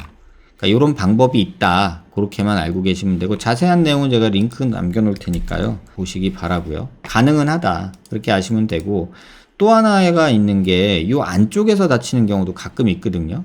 근데 요거는 이제 양악 수술하면서 다치는 경우인데, 요런 경우는 굉장히 드물어요. 그 다음에 3차 신경통이라고 해서 여기가 아예 통째로 다치는 경우도 있는데, 이거는 굉장히 드물고 바이러스 감염이나 뭐 이런 것 때문에 생겨요. 그래서 주로는 여기 언저리에서 생겨요. 양악, 사각턱 수술, 턱끝 수술, 이런 식으로 세 군데에서 보통 생긴다고 보시면 될 것 같아요. 1분 전후 사진이요. 코도 바뀌었는데 선생님께서 성형해 주신 건가요? 네, 코도 한 거예요. 지금 사실은 이 환자분의 수술 내용을 말씀을 드리면, 이중턱 심하고 코가 낮아서 입 나와 보인다 였어요. 그래서 코하고 이중턱 지방흡입만 한 경우예요. 그래서 이게 꽤나 오래전에 했던 수술인데, 코만 짧고 낮은 코를 조금 높고 길게 해주고 이중턱 지방만 잘 빼주면, 물론 점도 좀 뺐죠, 이렇게. 그러면 턱선이 이렇게 살아나면서 입 나온 게 안 보일 수 있다, 그 얘기예요. 뭐 코도 제가 한 수술이고요. 요새는 잘 안 하시는 이유 뭔지 알 수 있을까요? 워낙에 뭐 지방, 이중턱 지방 흡입을 뭐 여기저기서 뭐 선생님들이 막 하시는 모습을 보면서 굳이 뭐 내가 이거를 막 광고하면서 하고 싶진 않다, 뭐 이런 생각이 들어서, 아시는 분은 뭐 오셔서 하시는 분들이 있고요. 제가 뭐 따로 이걸 막 여러분들한테 소개시켜 드리고 그러진 않아요. 왜냐면 이 수술이 사실은 그냥 정성과 노가다예요. 무슨 특별한 테크닉이 있는 게 아니라 의사의 정성과 노가다, 그러니까 육체적 노동이에요, 그냥. 그래서 성의만 있으면 잘 해줄 수 있는 수술인데, 무슨 뭐 광고하면서 아큐로 뭐 하고 뭘 하고 뭐 이런 식으로 너무 좀 뭐랄까 좀 지저분해졌다 그럴까요? 그래서 저까지 그 판에 끼들기가 싫어서 그냥 아는 분이나 제가 수술했던 환자분들한테만 살짝살짝 권해주죠. 저도 이 영상처럼 윤곽 후에 살처짐이 보여서 성형외과 3군데 정도 턱 및 지방흡입 상담 받았었는데 효과 미미할 것 같다고 비추천하시더라고요. 이거 뭐 살이 많고 적고 뭐 이런 거 다 중요한 거 아니고요. 아까 말씀드린 대로 더 나은 테크닉이 아니라 그냥 정성이라고 저는 생각해요. 이거 지방흡입하는 게 효과가 있을지 없을지에 대해서 그냥 하나만 알려드릴게요. 이렇게 옆에서 보시고요. 여기 꼬집어 보세요. 요거를 이렇게 고개 들고 꼬집어 보세요. 그래서 이 두께가 뭐 한 1cm 정도 된다 그러면은 지방흡입해서 효과 볼 수 있어요. 그러니까 저같이 없는 사람들은 이렇게 잡아보면은 한 5mm 정도 되거든요. 그러니까 5mm 정도 되는 거는 해봐야 효과 없어요. 근데 이렇게 꼬집어서 이렇게 꼬집지 말고요. 이렇게 꼬집어 보세요. 그래서 이렇게 잡았을 때 한 5mm 정도면 보통 평균이고요. 이게 한 1cm 정도 되는 두께로 두껍게 잡힌다. 그러니까 이렇게 꼬집는 거 아니고 이렇게 잡아보세요. 그럼 이게 지방 두께를 볼 수 있는 방법이거든요. 핀칭 테스트라 그래요. 그래서 그거를 해서 한 1cm 넘어간다 그러면 무조건 지방흡입은 효과 봐요. 근데 여기가 살이 얇아요. 그런데도 이중턱이다. 그거는 쉽게 말하면 이거예요. 턱하고 여기 설골하고 거리가 짧은 거예요. 그러면은 이렇게 되면 저도 이중턱 생기잖아요. 보이세요? 목소리도 안 나오네. 이렇게 하면 이중턱 생기잖아요. 이렇게 턱하고 이 설골하고가 거리가 짧아지면 저도 이렇게 하면 생겨요. 그러니까 이런 거 생각하시면 돼요. 내가 턱이 짧아서 생기는 거 이중턱인지 여기 지방이 많아서 생기는 건지. 그러니까 지방이 많은 건 꼬집어 보면 알아요. 그럼 그거 두께 보고 판단하시면 될 것 같아요. 말할 때만 턱살이 생기는 건 지방흡입을 해야 될까요? 말할 때 턱살이 생긴다 그거는요. 제가 볼 땐 턱이 짧은 거예요. 이게 앞뒤 길이가. 요 길이가 짧으면 그런 느낌이 생길 수 있어요. 이렇게 하고 있는 게 아니라 말할 때 이렇게 되니까. 다시 보여드릴까요? 보통은 이러고 지내시다가 말할 때 이렇게 되니까 이중턱이 생긴다고 말할 수 있는 거죠. 지방이식도 하기는 해요. 네. 근데 뭐 지방이식을 전문으로 하는 비전문의 선생님들이 너무 많으시잖아요. 그죠? 그러니까 아까 제가 설고라고 이거 말씀드린 게 이거예요. 여기서부터 여기까지 거리. 지금 이 환자분도 사실은 중안면부가 많이 꺼져 있는 분이고 턱이 나왔다고 생각해서 턱을 후린하고 사각턱 자르신 분이에요. 근데 이중턱이 이렇게 생겼죠. 근데 사실은 턱이 나온 게 아니라 중안면부가 꺼진 건데 턱을 넣으신 거예요. 여기가 4cm 정도밖에는 안 돼요. 그래서 아주 짧은 건 아니지만 후진하면 무조건 따라온다고 보시면 돼요. 안면거상도 하시는지요? 안면거상 하죠. 저희 누님도 안면거상 한 거고요. 그래서 칼귀는 솔직히 이것도 수술하는 선생님이 경험이 조금만 있으면 누구나 칼귀 안 만들어요. 근데 미니 거상한다 또는 뭐 경험 많이 없으신 분들이 칼귀 만드는 거거든요. 그래서 뭐 미니 거상이나 뭐 이렇게 찔끔찔끔 살짝살짝 뭐 이렇게 하는 거, 뭐 여기 조금 째고 한다 이런 거 좋아하시면 그 부작용이 칼귀예요. 쉽게 말하면 칼귀가 이렇게 여기가 당겨져서 생기는 거예요. 여기 살이 이렇게 늘어져서. 왜? 이거 요만큼 잘라냈던 거예요. 근데 이렇게 잘라내면 얘는 가만히 있고 얘는 당겨 올라갈 거라고 생각하면 착각이고요. 이렇게 당기면 얘도 이렇게 당기고 얘도 이렇게 당긴다고요. 그러면 얘가 이거 당기는 힘이 세지면 귀까지 갖고 떨어지는 거예요. 그러면 이렇게 칼귀가 되는 거예요. 이해하셨길 바래요. 안녕하세요 선생님. 집게 손가락으로 미간 또는 눈 사이를 잡아당겼을 때 눈이 몰리고 눈 안쪽이 늘어나며 다소 험악한 인상이 되잖아요. 거울 보고 따라해 보시면 이해가 편하실 텐데 이 미간에 보형물 넣는다고 눈 몰림이 안 일어나는 건 아니에요. 그냥 쉽게 말씀드리면 이렇게만 해도 이게 이렇게 된다는 얘기잖아요. 이렇게. 근데 이거 보형물 넣는다고 이거 펴지는 거 아니에요. 그럴 때는 차라리 여기 근육을 끊는 게 나아요. 여기 글라벨라라는 그 추미근이라고 하나요? 한국말로? 그라벨라 머슬이 요거 하는 거거든요. 이걸 이렇게 쪼개는 거. 여기 근육을 끊어주면 이게 살짝 퍼져요. 그러면서 근데 이걸 끊으면 약간 눈썹이 이게 내려가요. 그래서 일자 눈썹이 돼요. 여기가 이렇게 내려가 있어야 되는데 이게 이렇게 오면서 약간 일자 눈썹이 된다는 단점이 있어요. 근데 요거는 보형물로 해결할 문제가 아니라 근육을 잘라주는 게 오히려 보톡스 맞아보거나 그게 더 나을 것 같아요. 광대 수술 후 이렇게 인대가 잡아당겨진 채로 볼펜이 생긴다면 인대를 끊어버리면 볼처짐이 생기고 그쵸 제가 그랬잖아요. 볼처짐을 예방하려고 하는 수술이 이렇게 페임을 만들어버리면 이거를 해결한다고 여기를 또 뭐 바늘로 끊어가지고 끊어주면 이걸 상방 고정해서 올리는 이유가 없잖아요. 그래서 제가 상방 고정하는 게 광대 상방 고정하고 체부 쪽으로 바짝 붙이는 거 눈가 쪽에서 자르고 왕창 당겨서 안쪽으로 위로 올리는 거 저는 반대한다라고 얘기하는 게 그렇게 해서 얻어지는 게 볼처짐이라면 아니 볼페임이라면 또 이거 해결하려고 끊어야 되는데 그러면 아무 의미가 없는 게 돼 버리잖아요. 그래서 요거는 저는 의미 없다라고 생각하는 내용입니다. 이게 참 어렵죠. 사고 내도 재개업하면 모르지 않나요? 대개 소비자들은 찾아봐도 사기당하는데요. 그냥 여러분한테 제가 그 성형외과 병원 고르는 법에 대해서 몇 번 말씀드렸잖아요.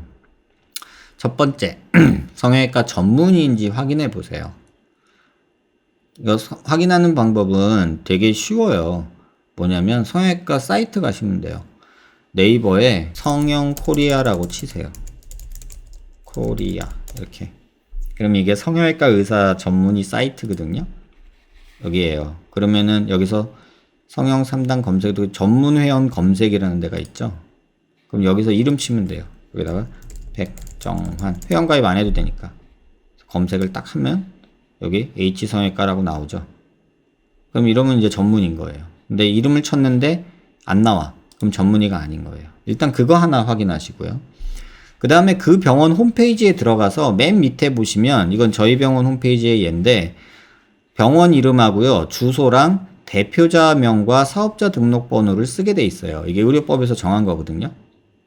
그래서 대표자명이 그 병원에 본인이 수술 받으려고 하는 선생님 맞나를 확인해 보세요. 그게 아니면 그 병원의 폐의이거나 또는 그 병원이 광고할 때는 대표원장이 백정환이라고 했는데 이 이름이 다른 이름일 수 있어요. 그러면 법적 책임이 분산이 돼요. 예를 들면 수술해준 사람한테 1차적으로 책임이 있지만 그 의사가 그 병원을 그만두고 나갔다. 그러면 그 의사한테 책임을 물어야 되는지 아니면 그 병원에 책임을 물어야 되는지 애매한 상황이 벌어져서 환자분들이 조금 당황하실 수 있어요. 그래서 이 대표자명과 그 병원에 수술 받으려고 하는 원장님이 같은지를 한번 확인해 보세요. 근데 물론 다른 경우도 있어요. 예를 들면 여러분이 동업하고 계신 병원은 대표자명이 한 명일 수도 있어요. 그래서 가슴 전문으로 하시는 분이 있고 쌍꺼풀 전문으로 하시는 분이 있는데 대표자명이 쌍꺼풀 하시는 분이고 가슴 하시는 분은 거기에 동업자이신데 이름으로 안 나올 수도 있어요. 하지만 그냥 혼자 계시는 병원이거나 겨우 한두 명 있는 상황이면 보통 대표자명이 그 병원의 실질적인 소유자인 거예요. 그래서 보통 그게 두 번째 방법이고 또 하나는 병원을 자꾸 옮겨 다니시는 분들 있죠. 병원 이름을 자꾸 바꾼다던가 아니면 병원을 계속 옮겨 다니다던가 뭐 2년 3년 안 하고 다른 병원 갔다 뭐 그만두고 나갔다 뭐 이런 계속 옮겨 다니는 그런 거는 조금은 피하시길 바라고요. 그래서 요거는 한번 확인을 해 보시길 바래요. 그래서 그 정도 세 가지 정도만 확인하셔도 아마 큰 거는 걸러지지 않겠나 싶어요. 선생님 광대 수술한 후 현재 15일 차입니다. 근데 수술 처음에는 큰 붓기로 잘 몰랐지만 지금 입술을 O 모양 했을 때 오른쪽 입술이 오므려지지 않아서 모양이 비대칭이 됩니다. 이렇다면 15일 차면 신경 쓰지 말고 그냥 입운동만 열심히 하세요. 굳이 뭐 15일 됐는데 신경 손상 뭐 이런 거 너무 걱정하면서 이거 신경 쓰실 필요는 없을 것 같아요. 물론 부어있고 붓기 때문에 안 움직일 수도 있고 신경이 다쳤을 수도 있고 그렇고 뭐 그런데 솔직히 알 수는 없어요. 그냥 15일 차 정도 되면은 지금 잔뜩 부어있고 아직 뭉치고 하려면 한참 걸릴 건데 이거는 조금 기다리시는 게 맞지 않을까 싶네요. 사실 이거는 수술해준 선생님한테 물어보셔야 돼요. 저는 지금 환자분 CT도 모르고 어떻게 수술했는지도 모르고 어디를 어떻게 잘랐고 고정을 어디다 했는지 이런 걸 잘 모르잖아요. 이렇게 말만 해서는 모르거든요. 그래서 눈으로 보고 해야 되는데 좀 한계가 있습니다. 선생님은 재수술 시 기능적 문제가 아닌 미용적 불만족일 시 같은 병원에서 하는 걸 추천하시나요? 아니면 다른 병원 알아보는 걸 추천하나요? 진짜 이거 케바케예요. 그 선생님이 믿을 만한 분이시라면 저는 수술해 주신 선생님한테 다시 한번 맡기라고 일반적으로 말씀을 드려요. 그런데 제가 경험한 바로 실제 경험한 바로 어떤 선생님은 재수술을 정말 자주 잘해 주세요. 하지만 저는 그 선생님한테 환자분이 재수술을 받지 않으시길 권하는 병원도 있어요. 뭐 좀 불만족이다 그러면 다시 해줄게 이렇게 말을 굉장히 쉽게 잘하시고 또 비용도 안 받고 잘 해주시는 분이 있어요. 근데 저는 그분은 재수술을 안 했으면 좋겠다는 생각이 드는 분도 있어요. 그러니까 그분이 누구라고 말씀은 못 드리지만 그런 분도 있고 어떤 분은 본인이 잘 해결해 주시는 분도 있어요. 그러니까 어떤 분이냐에 따라서 달라요. 이거를 뭐 일괄적으로 뭐라고 하긴 힘들고 그냥 저라면 이렇게 말씀드리겠어요. 그냥 일반적으로 말씀을 드리면, 일단 1차적으로는 수술해 주신 선생님한테 불만사항이나 컴플레인을 하셔요. 그리고 그 선생님이 그러면 어떻게 해줄게 라는 방법을 좀 디테일하게 기억하고, 필요하면 뭐 녹음을 해 오시든지 뭐 적어 오시든지 기억을 하고, 그 다음에 저나 아니면 뭐 다른 선생님한테 한번 검증을 받아 보시라고 개인적으로 말씀을 드리고 싶어요. 그게 조금 더 또 다른 수술을 피할 수 있는 방법이 아닐까 싶어요. 왜냐면 금전적으로만 생각하면 수술해 주신 선생님이 다시 해주면 비용 문제에선 조금 자유롭잖아요. 근데 다른 병원으로 가면 비용 문제에서 여러분들이 재수술이니 이러면서 엄청난 비용을 또 감당해야 될 수도 있잖아요. 또 그러면 그 비용을 혼자 감당하기 싫어서 수술해준 선생님한테 찡얼대게 될 거고, 돈이라도 좀 보태다오 라고 얘기하게 될 거고, 그러면 첫 번째 수술해준 선생님은, 야, 이거 내가 돈을 보태줄 정도까지는 아니잖아. 내가 해줘도 되는데 왜 네가 딴 데로 가는 건데 내가 왜 해줘? 또 이런 논리가 생기면서 분쟁이 일어나요. 그래서 조금은 어렵지만, 아까 제가 말씀드린 대로 수술해준 선생님한테 1차적으로 컴플레인 하시고, 또 재수술을 뭐 해준다 하시면 어떤 방법인지 확인을 하세요. 그 다음에 그 방법을 잘 적어 놓고 녹음하고 기억하고 나중에 다른 병원한테, 의사 선생님한테 한번 검증 정도는 받아보세요. 그게 가장 환자분 입장에서 좀 옳은 선택이 아닐까라고 저는 생각을 해요. 이노핏 사이트 가상 성형 소프트웨어가 있던데, 성형 시뮬레이션은 지금 보여줄 수가 없어요. 그런 소프트웨어도 없고요. 그래서 이노핏을 조금 빨리 발전시켜서 저는 조금 쓸까라고 생각을 하고 있어요. 그래서 저도 뭐 보여드리고 싶지만 그 시뮬레이션이 정확치도 않고 해서 지금은 뭐 3D 포토샵 같은 개념이라, 그래서 이노핏 소프트웨어를 조금 발전시켜서 그냥 다른 곳에도 쓸 수 있게 만들고자 하는 게 지금 제 목표입니다. 코성형할 때 보형물 쓰는 것처럼 안화상윤기도 보형물을 쓸 때 미리미리수로 들어가는 정도, 보통 이 부분에 대해서 환자분들한테 몇 미리 넣을까요? 이 정도면 될까요? 이거 갖고서 굉장히 많이 상담을 해요. 그래서 수치는 지금까지 넣어본 걸로는 안화상 같은 경우 많이 넣은 경우는 10mm 정도까지 넣어봤고요. 보통은 한 4, 5mm 정도에서 많이 넣는 것 같아요. 뭐 최대 수치는 원하는 대로 넣을 수는 있어요. 근데 그 모양이 아주 해괴하겠죠. 그래서 수치가 뭐 넣을 수 있는 만큼 넣을 수 있겠죠.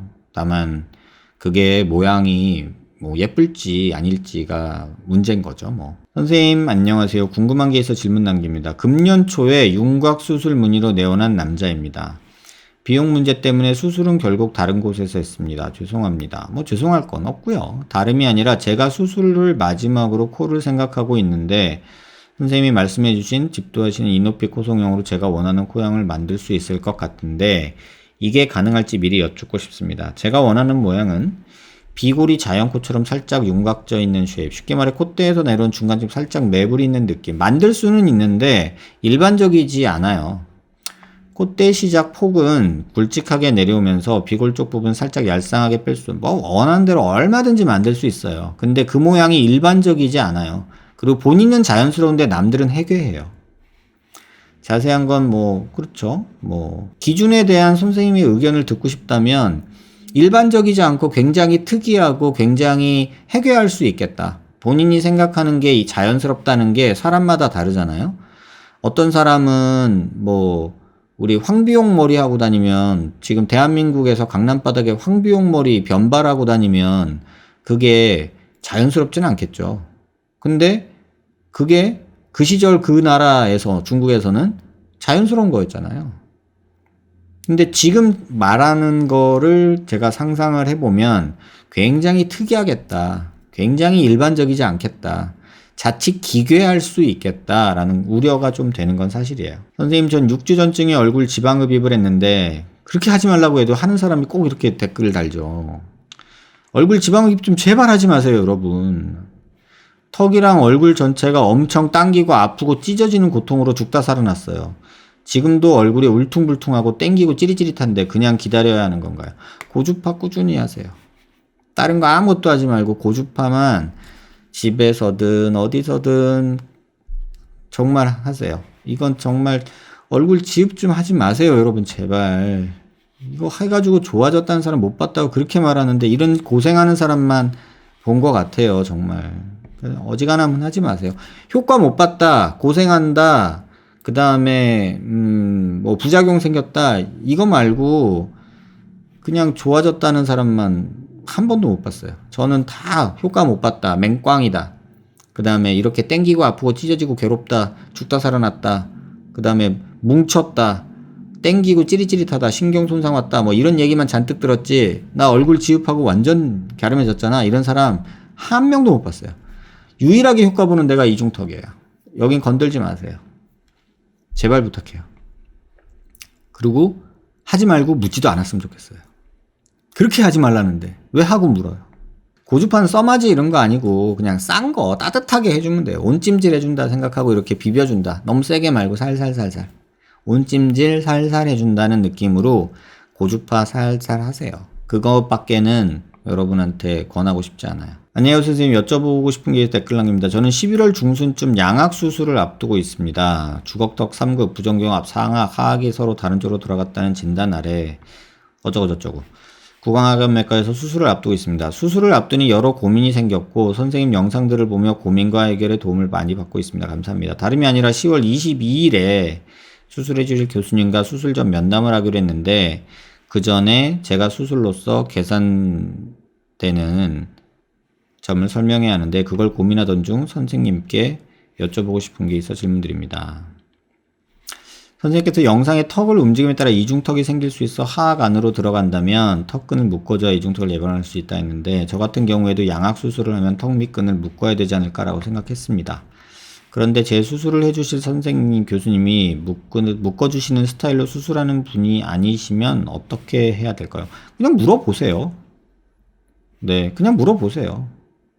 물어보고 필요한지 안 필요한지 저는 몰라요. 지금 환자분은 CT도 모르고 해서 그분이 요걸 얘기하면 한번 고려하지 않으실까 싶어요. 어떤 선생님인지도 모르겠고 환자분이 어떤 상황인지도 모르겠고. 네, 그렇게 그냥 물어보세요. 그 말을 알아들으시면 고민을 하시는 분이고 그게 못 알아들으시면 아예 그런 고민을 해본 적도 없는 분이시고 그냥 아예 그냥 이렇게 물어보시죠. 수술하고 이중턱 생길까봐 걱정돼요. 뭐 근육 묶어주면 좀 나아진다는데 뭐 이런 식으로 말씀하시면 될 것 같고요. 턱끝도 하고 싶으면 양악할 때 추가하고 싶다고 말을 해라고 하시더라고요. 저는 웬만하면 양악할 때 턱끝 건들지 말라고 얘기해요. 네. 나중에 다시 한이 있더라도. 왜냐면 제대로 해놓는 경우를 저는 못 봤어요, 거의. 이중턱에, 그러니까 양악이 워낙에 드라마틱하게 많이 좋아지는 부분이 있어서 사람들이 가려져서 못 느낄 뿐, 양악하면서 턱끝 수술해 놓은 경우에 2차각 생기고 막 계단 생기고 이런 경우 너무 많이 봐서, 또 길이를 줄이려면 어떤 걸 하고 싶다고, 길이 줄이고 싶으면 교수님한테 저 길이가 좀 긴데 길이 줄이는 거에 대해서는 어떻게 생각하세요? 라고 그냥 물어보세요. 저한테 물어보는 게 더 웃긴 거예요. 길 가는 아저씨한테 물어보는 거나 똑같아요. 전 환자분 뼈 상황을 몰라요. 그런데 저한테 물어보고 제 말 듣고 교수님한테 얘기하면 내가 그 교수님이면 굉장히 불쾌할 것 같아요. 그러지 않을까요? 아니, 환자분 얼굴 받고 CT 받고 수술하려고 나는 다 계획 세우는 의사인데 지나가는 사람한테 인터넷에서 물어보고 그거 갖고 와가지고 선생님 이렇게 하는 게 좋다던데? 이렇게 얘기하면 제가 그 교수님이면 되게 기분 나쁠 것 같은데요. 타 의사 선생님께 수술 받을 예정인데 마음은 이해해요. 하지만 이건 예의가 아니에요. 솔직히 말하면 저한테도 그 교수님한테도 예의는 아니에요. 근데 물어보세요. 저한테 궁금한 걸 그냥 교수님한테 물어보세요. 결례라는 거를 알면서 답답해서 그러는 것도 결례예요. 교수님은 바쁘고 난 한가하니? 이렇게 묻고 싶어요, 제발. 정말. 워낙 그 교수님은 바빠 보이시고 나는 워낙 한가해서 유튜브 하고 있군요. 이런 느낌을 주잖아요. 그러니까 결례죠. 아니, 수술하기 전에 궁금한 것도 못 물어보는 의사한테 어떻게 몸을 맡기세요, 여러분? 전 정말 이해를 못하겠어요. 아니, 수술하기 전에 궁금한 거 물어보지도 못하는 의사한테 어떻게 몸을 맡기죠? 대학 교수니까 그래도 되나? 저 같으면 안 해요. 그 궁금한 거 답 줄 때까지. 나중에 그때 못 물어본 게 한이 맺히면 어떡하려고 그래요. 그렇다고 인터넷에 저 같은 사람한테 물어보는 것도 옳지 않아요. 진짜로. 저도 한가해서 이러고 있는 거 아니고, 여러분이 지금 환자분이 답답한 거는 알겠지만, 환자분 CT 사진도 모르고, 엑스레이도 모르고, 얼굴 생긴 것도 모르고, 피부 두께도 모르고. 근데 말로만 듣고서 제가 진단하면 그게 사기꾼이지 의사겠어요, 여러분? 아예 점을 보러 가세요. 그게 더 정확할 수도 있어요. 최소한 4주는 주잖아요. 근데 저한테는 4주도 안 주신 거예요. 제가 말하면 사기꾼이 돼요. 참고하시기 바래요. 선생님, 항상 유익한 영상 감사합니다. 광대와 턱끝 수술을 앞두고 고민이 있습니다. 의견이 너무 간절한데요. T나 시옷으로 하게 되면 턱에 붙어있던 근육과 근막, 골막 등 전부 잘라내야 하고 다시 붙이려면 그 부분이 뼈를 삭제한 부분이 남아서 튀어나오게 돼요. 이게 뭔 소리인지 모르겠어요. 이중턱이 우려돼? 이거랑 관계없는 얘기인데? 위쪽으로 턱 앞 위쪽으로 고정하는 방식으로 한다고 하는데, 또 다른 병원에서는 그것보다 차라리 턱과 턱 끝 사이를 샌드위치 절골 얘기고요, 이거는. 근데 선생님 말씀처럼 그냥 한 번에 잘라버리면 저로서도 편할 것 같은데 굳이 플레이트를 박을 필요 없이 그냥 한 번에 잘라내면 되지 않냐고 했더니 그렇게는 할 수 없다고 합니다. 혹시 그 이유 중 근막과 골막 등 조직 영역에서 그런 거라고 한 것일까요? 왜 할 수 없다고 하는 것일지는 못한다는 사람한테 물어보세요. 저는 할 수 있거든요. 저는 할 수 있는데 안 된다는 사람한테 왜 안 된다고 그걸 저한테 물어보시면 어떡해요? 왜 할 수 없다고 하는 걸까요? 저도 모르겠어요. 그건 왜 못하는지는 할 수 없다는 사람한테 물어보는 게 맞을 것 같아요. 저는 개인적으로는 T절골, 시옷절골 반대하는 입장이라 굳이 필요 없는데 꼭 필요한 일부에서만 해야 되는데, 이게 마케팅 때문에, 이놈 광고 때문에 표준이 돼 버렸어요. 그래서 이게 문제인 거예요. 제가 이 영상 한동안 만들었잖아요. 이거 다시 한번 이 영상을 꼭 참고하셨으면 좋겠어요. 턱끝 수술이라는 영상이 있거든요. 말도 많고 탈도 많은 턱끝 수술. 이거 보고 질문 주세요.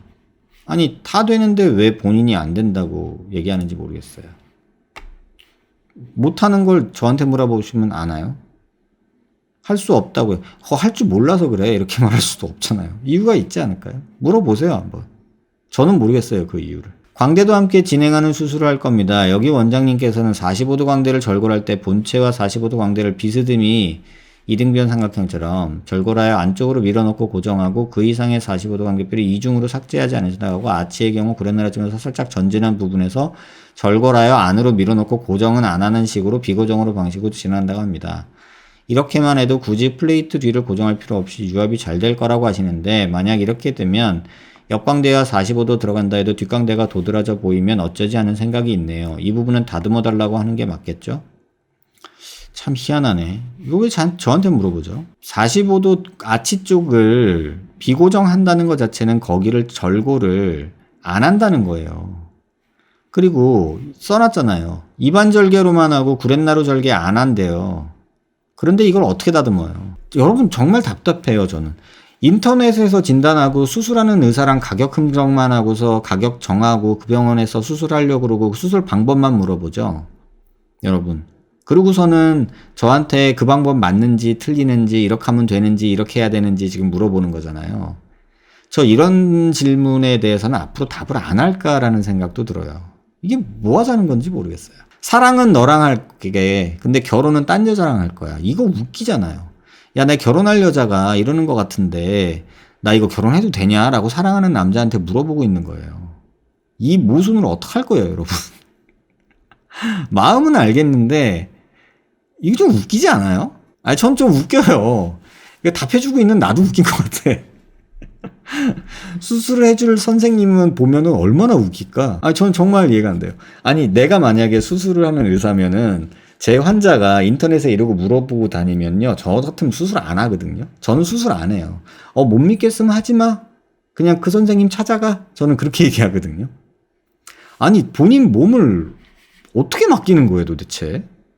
그러고 나서 의사 못 믿겠네, 돈만 밝히네, 뭐 의사는 다 쓰레기네, 이런 얘기 하는 거잖아요. 이런 게 다 그걸 만드는, 조장하는 거예요.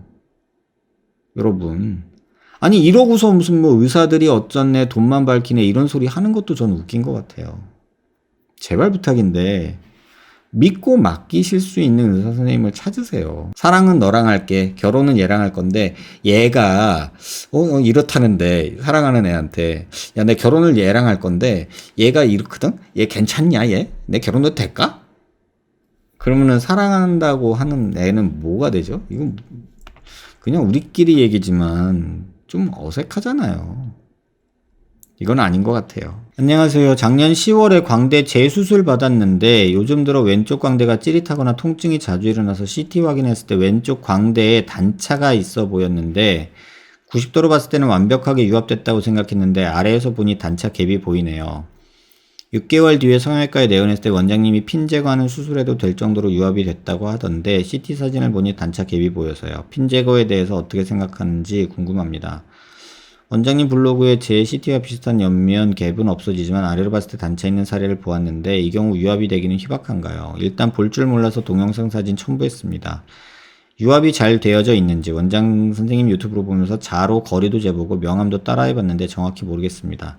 뼈라서 유합이 제대로 되면 너무 불안한데, 안 되면 너무 불안한데, 한국이 아니라서 해외에 체류 중이라 너무 불안합니다. CT는 수술 후 10개월 때 찍었던 사진입니다. 광대 분류압력 글 작성했는데요. 방금 전에 첨부한 자료는 수술 후 10개월이고 지금 첨부한 사진은 4개월입니다. 수술한 성형외과에 보내준 사진입니다. 같이 봐주세요. 지금 이렇게 뭐 된다. 여기 단차 있는 거잖아요. 4개월째. 제가 항상 말씀드리잖아요. 여기 단차도 중요하다. 지금 이렇게 보면은 뭐 잘 붙어 있는 것 같이 보이지만 여기 단차가 실제로는 있는 거죠. 이렇게 보면은 안 보이죠. 이렇게 보면 보이잖아요. 이렇게 단차가 있다. 요런 거로 이렇게 보여주고 잘 됐지 라고 말할 수 있다. 제가 그런 말씀 드렸죠. 여기 정도만 보면 뭐 딱히 모르겠는데 이쪽만 봐도 목이 살짝 조금은 있죠. 근데 뭐 요거 갖고서 저보고 뭐 유압이 올 거냐 안 올 거냐, 뭐 괜찮을 거냐 어떨 거냐 라고 물어보시면 사실 4개월하고 10개월 그 CT랑 봤을 때 큰 차이만 없으면 전 괜찮다고 봐요. 근데 지금 보기엔 큰 차이는 없거든요. 근데 여기 단차는 여전히 있을 거고요. 이렇게 재는 거 아니에요, 여러분. 이거 이렇게 재면 안 돼요. 요거 제가 하나 그냥 재미삼아 보여드릴게요. 제가 뭐 이렇게 CT를 놓고서 뭘 잴 때요. 예를 들면 제가 여기서부터 여기까지 거리를 잰다고 한번 해볼게요. 그러면 컴퓨터로 잴 때 이렇게 잴 수가 있어요. 이렇게 22.23mm 나오죠. 이거 보이세요? 이렇게 22.23mm 나오는 거. 근데 이 CT를 고개를 제가 이렇게 돌리고 움직이고 해도 22.23 안 변하죠. 이렇게 해도 안 변하죠. 그쵸? 이렇게 재시면 안 돼요. 왜냐면 우리는 이렇게 볼 때 여기서 여기를 잰 거거든요. 이거는 제가 보는 면에서 재야 돼요. 그래서 이거를 퍼스펙티브 뷰라고 하는 게 있어요. 여러분이 그 영어로 찾아보시면 아실 텐데 퍼스펙티브 뷰라는 게 있어요. 그건 뭐냐면 원근법에 따라서 재는 거고요. 이렇게 딱 보는 면에서 재는 2D 디멘셔널이라는 그런 뷰가 있거든요. 근데 이건 프로젝트 뷰라는 걸로 해가지고 지금 딱 보는 거에서 재는 거예요. 그래서 여기 P자가 붙은 걸로 재야 돼요. 이렇게 23.08이 되죠. 자, 보세요. 지금 28.08이에요. 근데 이 상태로 재면은 이게 움직일 때마다 숫자가 변해요. 이렇게. 이해되세요? 왜냐면 지금 내가 보는 각도에서 거리를 재는 거예요. 이걸 다시 한번 쉽게 말씀드리면 이 끝하고 이 끝을 거리를 쟀다고 생각을 해보자고요. 그러니까 하악과 끝 두 군데를. 그러면 이 퍼스펙티브 뷰로, 프로젝트 뷰로 재면 88.37이에요. 근데 이렇게 움직이면 줄죠. 거의 0으로 만들 수도 있어요. 이렇게 보면은 거의 0이 되잖아요. 그러니까 지금 요만큼 거리만 재지는 거예요.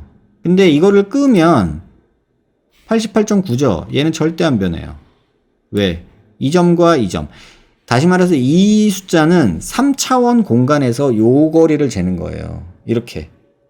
이건 안 변해요. 어떻게 보든지 이 거리는 똑같아요. 근데 요렇게 보면은 이거는 1mm고 요렇게 보면은 똑같은 건데 100mm가 될 수도 있잖아요. 줄죠? 늘죠? 이렇게 되죠. 그걸 이해하셔야 돼요. 그러니까 여러분들이 뭐 이걸 재려고 이렇게 흉내 내시면서 해봐야 그 숫자가 정확하지 않을 수 있어요. 그래서 그 부분을 꼭 명심하셔서 이런 건 흉내 낼 게 아니에요. 이게 지금 프로그램에 따라 다른데 이게 퍼스펙티브 뷰인지 프로젝트 뷰인지 알 수가 없어요. 그래서 이 수치에 연연하시면 안 돼요.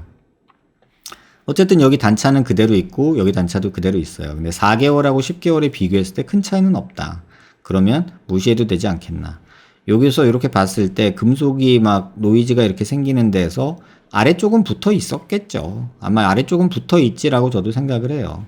근데 위쪽은 뭐 여긴 모르겠어요. 근데 여기가 어딘지도 지금 확인을 해야 되거든요. 그래서 제가 전에 이런 거 보여드렸잖아요. 요렇게 재면 제가 재는 거 보면 다 여기 P자가 붙어 있죠. 요렇게 P자. 그래서 내가 보는 각도에서 재는 거예요. 4.4. 또 이거를 들어서 보면은 이건 4.7 돼요. 그러니까 여기서 볼 때, 요렇게 볼 때 각 갭이 4.4mm. 또 고개를 들어서 요렇게 입체적으로 봤을 때 제가 항상 이거 말씀드리잖아요. 지금 요렇게 있는 갭이 4.4. 요렇게 있는 것도 4.4. 4.7. 이렇게 된다는 뜻이에요. 그래서 그걸 이해하셔서 봐야 되고 그 다음에 이렇게 됐을 때 여기가 꺼져 보일 수 있다. 이게 벌어져서 그런 게 아니라 이렇게 된 것 때문에 떨어져 보일 수 있다. 그 뜻이고요. 이 환자 같은 경우는 잘 붙었죠? 이렇게 얘기할 수 있죠. 잘 붙었잖아요. 갭도 거의 없죠? 근데 이렇게 들어서 보면 P자로 재보면 여기서부터 여기까지가 한 6mm 되죠. 그러면 실제로 보면 여기가 꺼져 있을 수 있다 이 얘기예요. 그러니까 이런 것도 여러분들이 프로그램을 조금 이해하시고 CT를 이해하시고 재야지 그냥 따라하면 안 돼요. 그래서 이걸로 속으시면 또 안 되고요. 요거 보여주면서 잘 붙었지? 아무렇지도 않아. 이렇게 되면은 안심될 거야 라고 생각하지 마시고 요것도 한번 확인은 해보세요. 그러면 앞에는 멀쩡하지만 같은 사람의 같은 위치예요. 요렇게 차이가 갭이 있을 수 있어요. 그래서 요런 거 갖고 불안하고 흉내내고 엉뚱한 거 재고 막 이러지 않았으면 좋겠어요. 9월 22일 날 인디안 하안검과 중안면 엔도타인이라는 수술을 받았어요. 가운데 광대 쪽으로 끌어올려져서 눈 바로 밑으로 광대가 심하게 돌출되었고 볼은 홀쭉하게 패이고 턱살은 처져 보이는 이상한 얼굴형이 돼버렸네요. 병원에서 2달 정도 지나면 광대가 내려간다고 하는데 스트레스가 너무 심해서 엔도타인 제거 요청을 했지만 받아들여지지 않아 결국 수술 2주 만에 보형물 제거하는 병원에 가서 엔도타인을 제거했고요. 제거 후 얼굴이 내려가길 바랬지만 바로 내려가진 않더라고요. 시간이 지나면서 조금씩 좋아지는 것 같기도 하고 지금은 잘 모르겠어서 아직 제거 일주일밖에 지났으니 제가 너무 성급한 걸까요? 성급하죠. 조직이 2주 사이에 그대로 굳어버린 건지 담당 원장님이 제거할 때 피부가 아직 안 붙었다고 하셨었거든요. 인디안 하안 검술로 당겨놓은 지방 조직이 잡고 있어서 그 영향도 있는 걸까요? 솔직히 인디안 하안검이라는 수술을 제가 잘 모르겠어요. 이게 말이 이런데 이거 도대체 뭐 하는 건지는 정확히 모르겠어요. 엔도타인 때문에 이런 증상이 생긴 거라고 저는 생각을 해요. 기본적으로는요.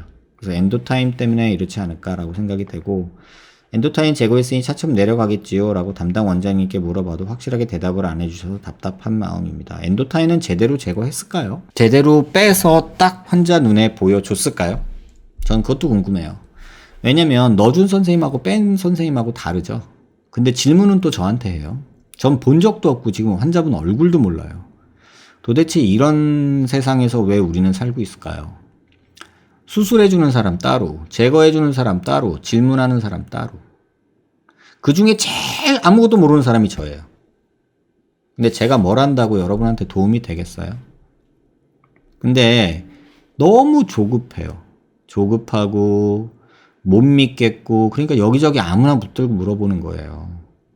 지금 이게 조금 문제 아닐까. 제가 볼 때는 제거만 제대로 됐으면 어느 정도 좋아질 거라고 보고요. 그리고 이거 좋아지려면 같은 기간 얼마 안 되는 기간에 2번이나 수술했잖아요. 한 6개월 맘 내려놓고 보세요.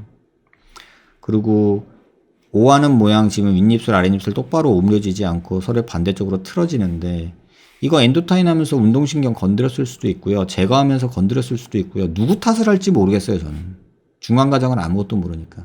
중요한 거는 이걸 정확히 판단하려면 각 시퀀스마다 사진이 필요해요.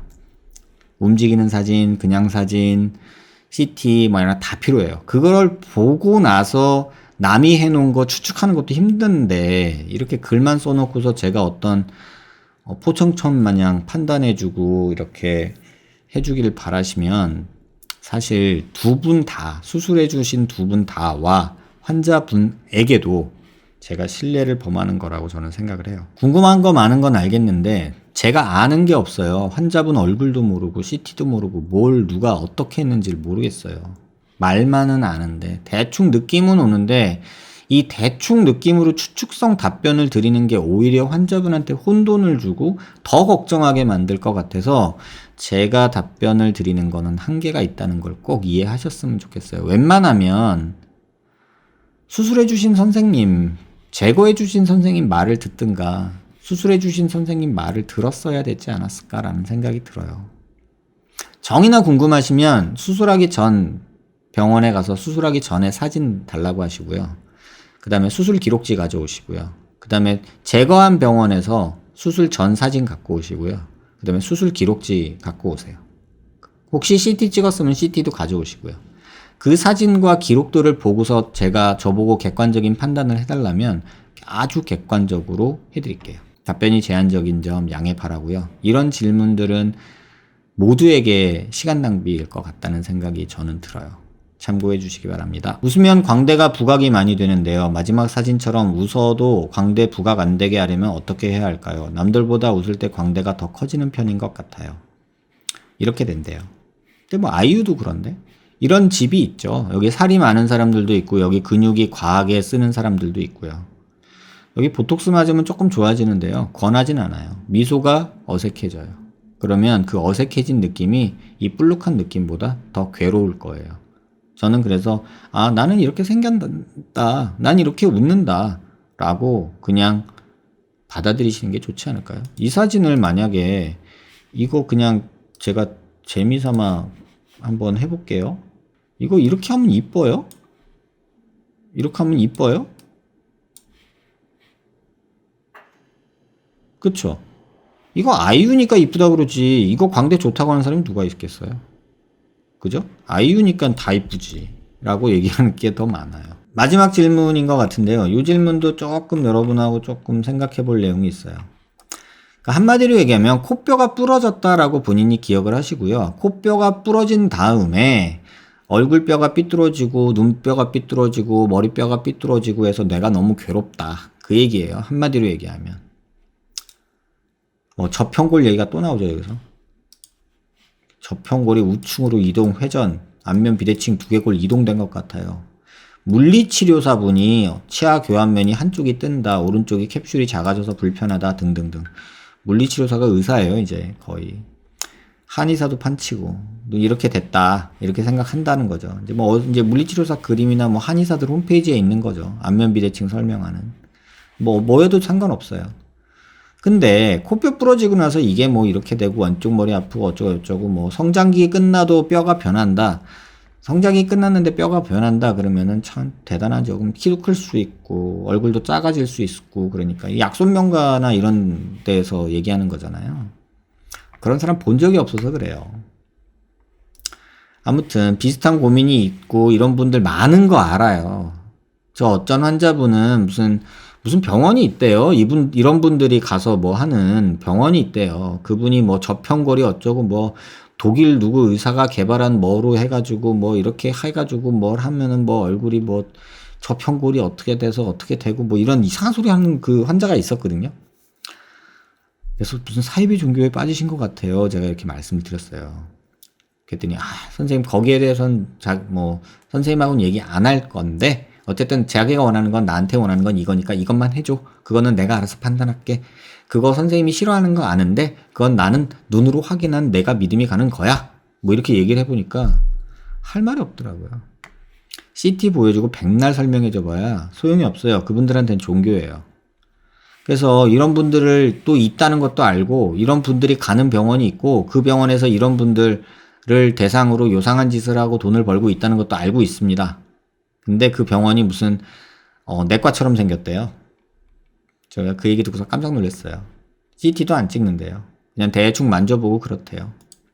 자, 코뼈 부러졌냐 안 부러졌냐? 부러진 것 같아요. 근데 여기가 오른쪽이거든요. 왼쪽이 부러졌는데 지금 여기에 오른쪽이 부러진 걸로 얘기를 하세요. 제 코에서 소리가 났다. CT를 찍어보니 코뼈가 우측으로 전위 돌출됐더라고요. 우측이 여기거든요. 여긴 돌출된 게 없이 그대로 얌전하게 있어요. 앞으로 빠지면서 돌출됐다는데. 근데 여기가 우측이고요. 여기가 좌측인데 부러진 건 좌측이고요. 뭐 전이 돌출됐다고 오른쪽이라고 말하진 것 같아요. 네, 이게 왼쪽이 부러진 거고요. 네, 왼쪽이 부러진 거 맞고요. 근데 이게 돌출됐다고 말씀을 하시는데 이거 돌출은 아니에요. 이건 그냥 정상적인 뼈 모양이에요. 이게 절골 라인이에요, 이게. 요거는 정상적인 라인이고요. 그쵸? 요게 절골 라인이에요. 근데 얘가 지금 움직인 게 보이냐고요. 여기가 살짝 들어갔다라고 하는 거는 이해가 되는데 여기가 전방 돌출됐다라고 생각은 안 해요. 그래서 요거는 조금 다시 생각하셔야 될 것 같아요. 자, 그 다음에 또 하나. 지금 이 두상 CT를 보면요. 너무나 대칭적이에요. 이거 좀 뭐 서운하실 수도 있는데 이걸 보세요 한번. 제가 여기 수직선 긋는 거거든요. 이렇게 수직선 긋는 거거든요. 세상에 제가 최근에 본 CT 중에 이렇게 대칭인 사람이 없을 정도로 대칭이에요. 두상도 이 정도 대칭이면 거의 제가 1년에 몇 명 보는 안 되는 대칭이에요. 턱도 그렇고요. 지금 또 두상 보면요. 이렇게 대칭이신 분이 거의 없어요. 근데 대칭이에요. 이렇게 봐도요. 너무나 괜찮거든요. 이렇게 보면요. 턱뼈도 대칭이에요. 거의 뭐 앞뒤 요 정도 차이 말도 못해요. 이거는 거의 없다고 얘기해요. 이 정도면 완전 대칭이에요. 이렇게 봐도요. 보통 뭐 저한테 오시는 분들 뭐 머리통 보면 이렇게 돼 있죠. 막 이것도 보면 막 이런 식으로 돼 있어요. 제가 저한테 오시는 분들은 막 이런 식으로 돼 있어요. 이것도 이런 것도 막 이렇게 돼 있죠. 이런 식으로. 근데 이거는 거의 뭐 모범 답안 같은 CT예요. 치아 가운데선 위주요. 네, 치아 가운데선 위주 봐드릴게요.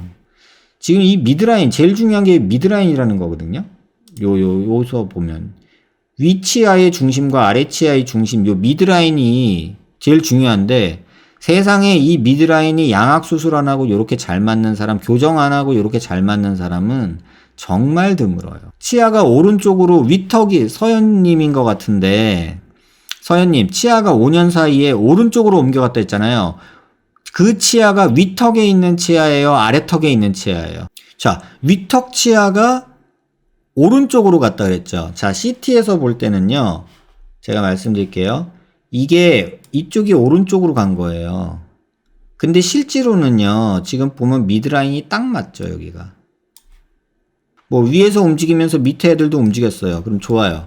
오늘 나랑 한번 해봅시다. 5년 전 사진이든 뭐든 지금 5년 전 사진이라고 해도 안 변해요. 그렇게. 자, 보세요.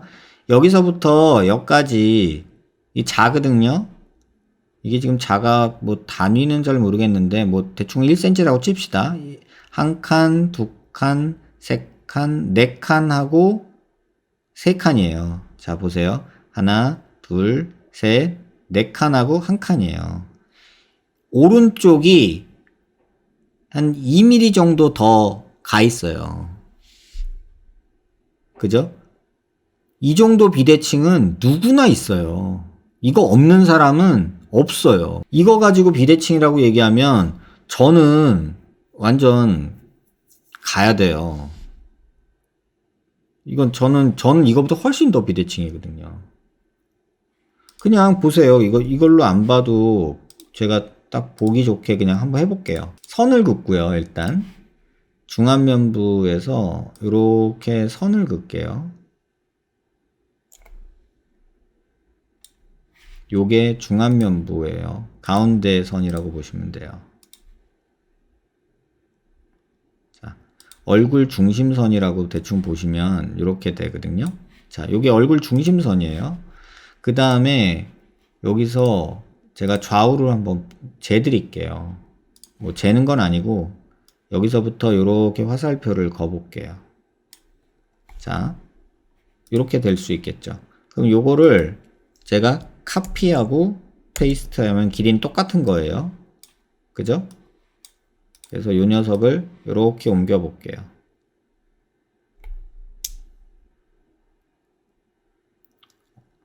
이 차이가 어때요? 여러분 보시기에. 이거 한 1mm나 나올까요? 목을 본다면 이거예요. 지금 여기요. 보세요. 제가 목에서 한번 볼게요. 코 중심에서 수직으로 가볼게요. 세상에 이 척추 가운데 요 구멍이 이렇게 막기도 힘들어요. 진짜 이게 포라멘 마그넘이라고 해가지고 뇌에서 척추신경이 나오는 구멍이거든요. 근데 지금 이 선이 이 포라멘 마그넘의 가운데에 있는 것 자체가 굉장히 드문 경우예요. 서현님. 아까 제가 비대칭 경우 보여드렸잖아요. 이 정도는 돼야 뭐 비대칭 얘기하죠. 이 정도는 돼야 뭐 비대칭을 얘기를 하죠.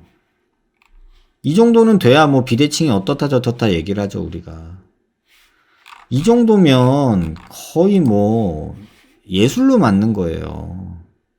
대칭 정도는. 그러니까 이걸 가지고 성형외과적으로는 정상인가 보네요. 이렇게 얘기하지 마시고요.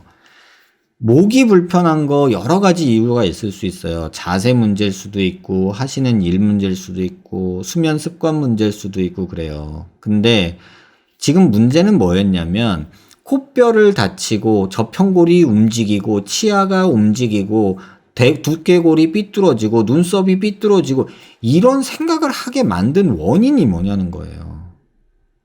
왼쪽 축두근이 너무 늘려서. 자, 왼쪽 축두근이 어딘데요? 자, 축두근이 왼쪽이 여기거든요. 눌린 데가 보이세요? 좌우 쪽이? 그러니까 코뼈 부러지고 나서 왼쪽으로만 자서 왼쪽으로 있는 저평골이 움직여서 오른쪽으로 내 뼈를 다 밀고 있고 지금 이 생각에 빠지신 거잖아요. 근데 안 그러셨으면 좋겠다고요. 아니, 눈으로 보세요. 제가 우기는 게 아니라 이런 생각에 계속해서 본인이 생각을 뻗어나가게 되면 이게 마음의 병을 만들어요. 그러면서 인터넷 찾아보시면서 뭐 이런 걱정하시는 거잖아요. 근데 제가 아까도 말씀드렸잖아요. 이렇게 말씀하시는 분 저 여러 분 겪었다니까요. 그래서 눈으로 보여드리면 안 믿으세요. 그리고 이상하네 이렇게 얘기를 해요. 그러면서 이 저평골 얘기 나오는 거 보면 제가 이 얘기하는 분들 알아요. 이게 뭐라고 얘기하던데 까먹었는데 뭐 안면 비대칭을 고치려면은 얼굴뼈에 두개골뼈의 중심인 저평골에 자극을 줘가지고 그거를 뭐 어떻게 해서 고쳐야 된다. 이게 전부 다 그 한의사들이 만들어낸 거짓말에 편승한 사람들 때문에 뭐 이런 그림 보여주면서 이게 저평골을 어쩌고저쩌고 막 이런 사람들이 있어요. 이런 정보들에 노출되면서 환자들이 병 들어가는 거예요, 이거는. 아닌 걸 아니라고 얘기해줘도 종교가 돼버리더라고요. 제발 부탁인데 눈에 보이는 걸 믿으세요. 아니, 이런 사람들은 세상을 병들게 하는 거예요. 아니, 돈 몇 푼 벌자고 왜 세상을 병들게 해요? 정말 이 정도 두개골 뼈는요, 정말 저는 1년에 한두 명 볼까 말까 해요. 이렇게 대칭인 뼈는. 진짜로.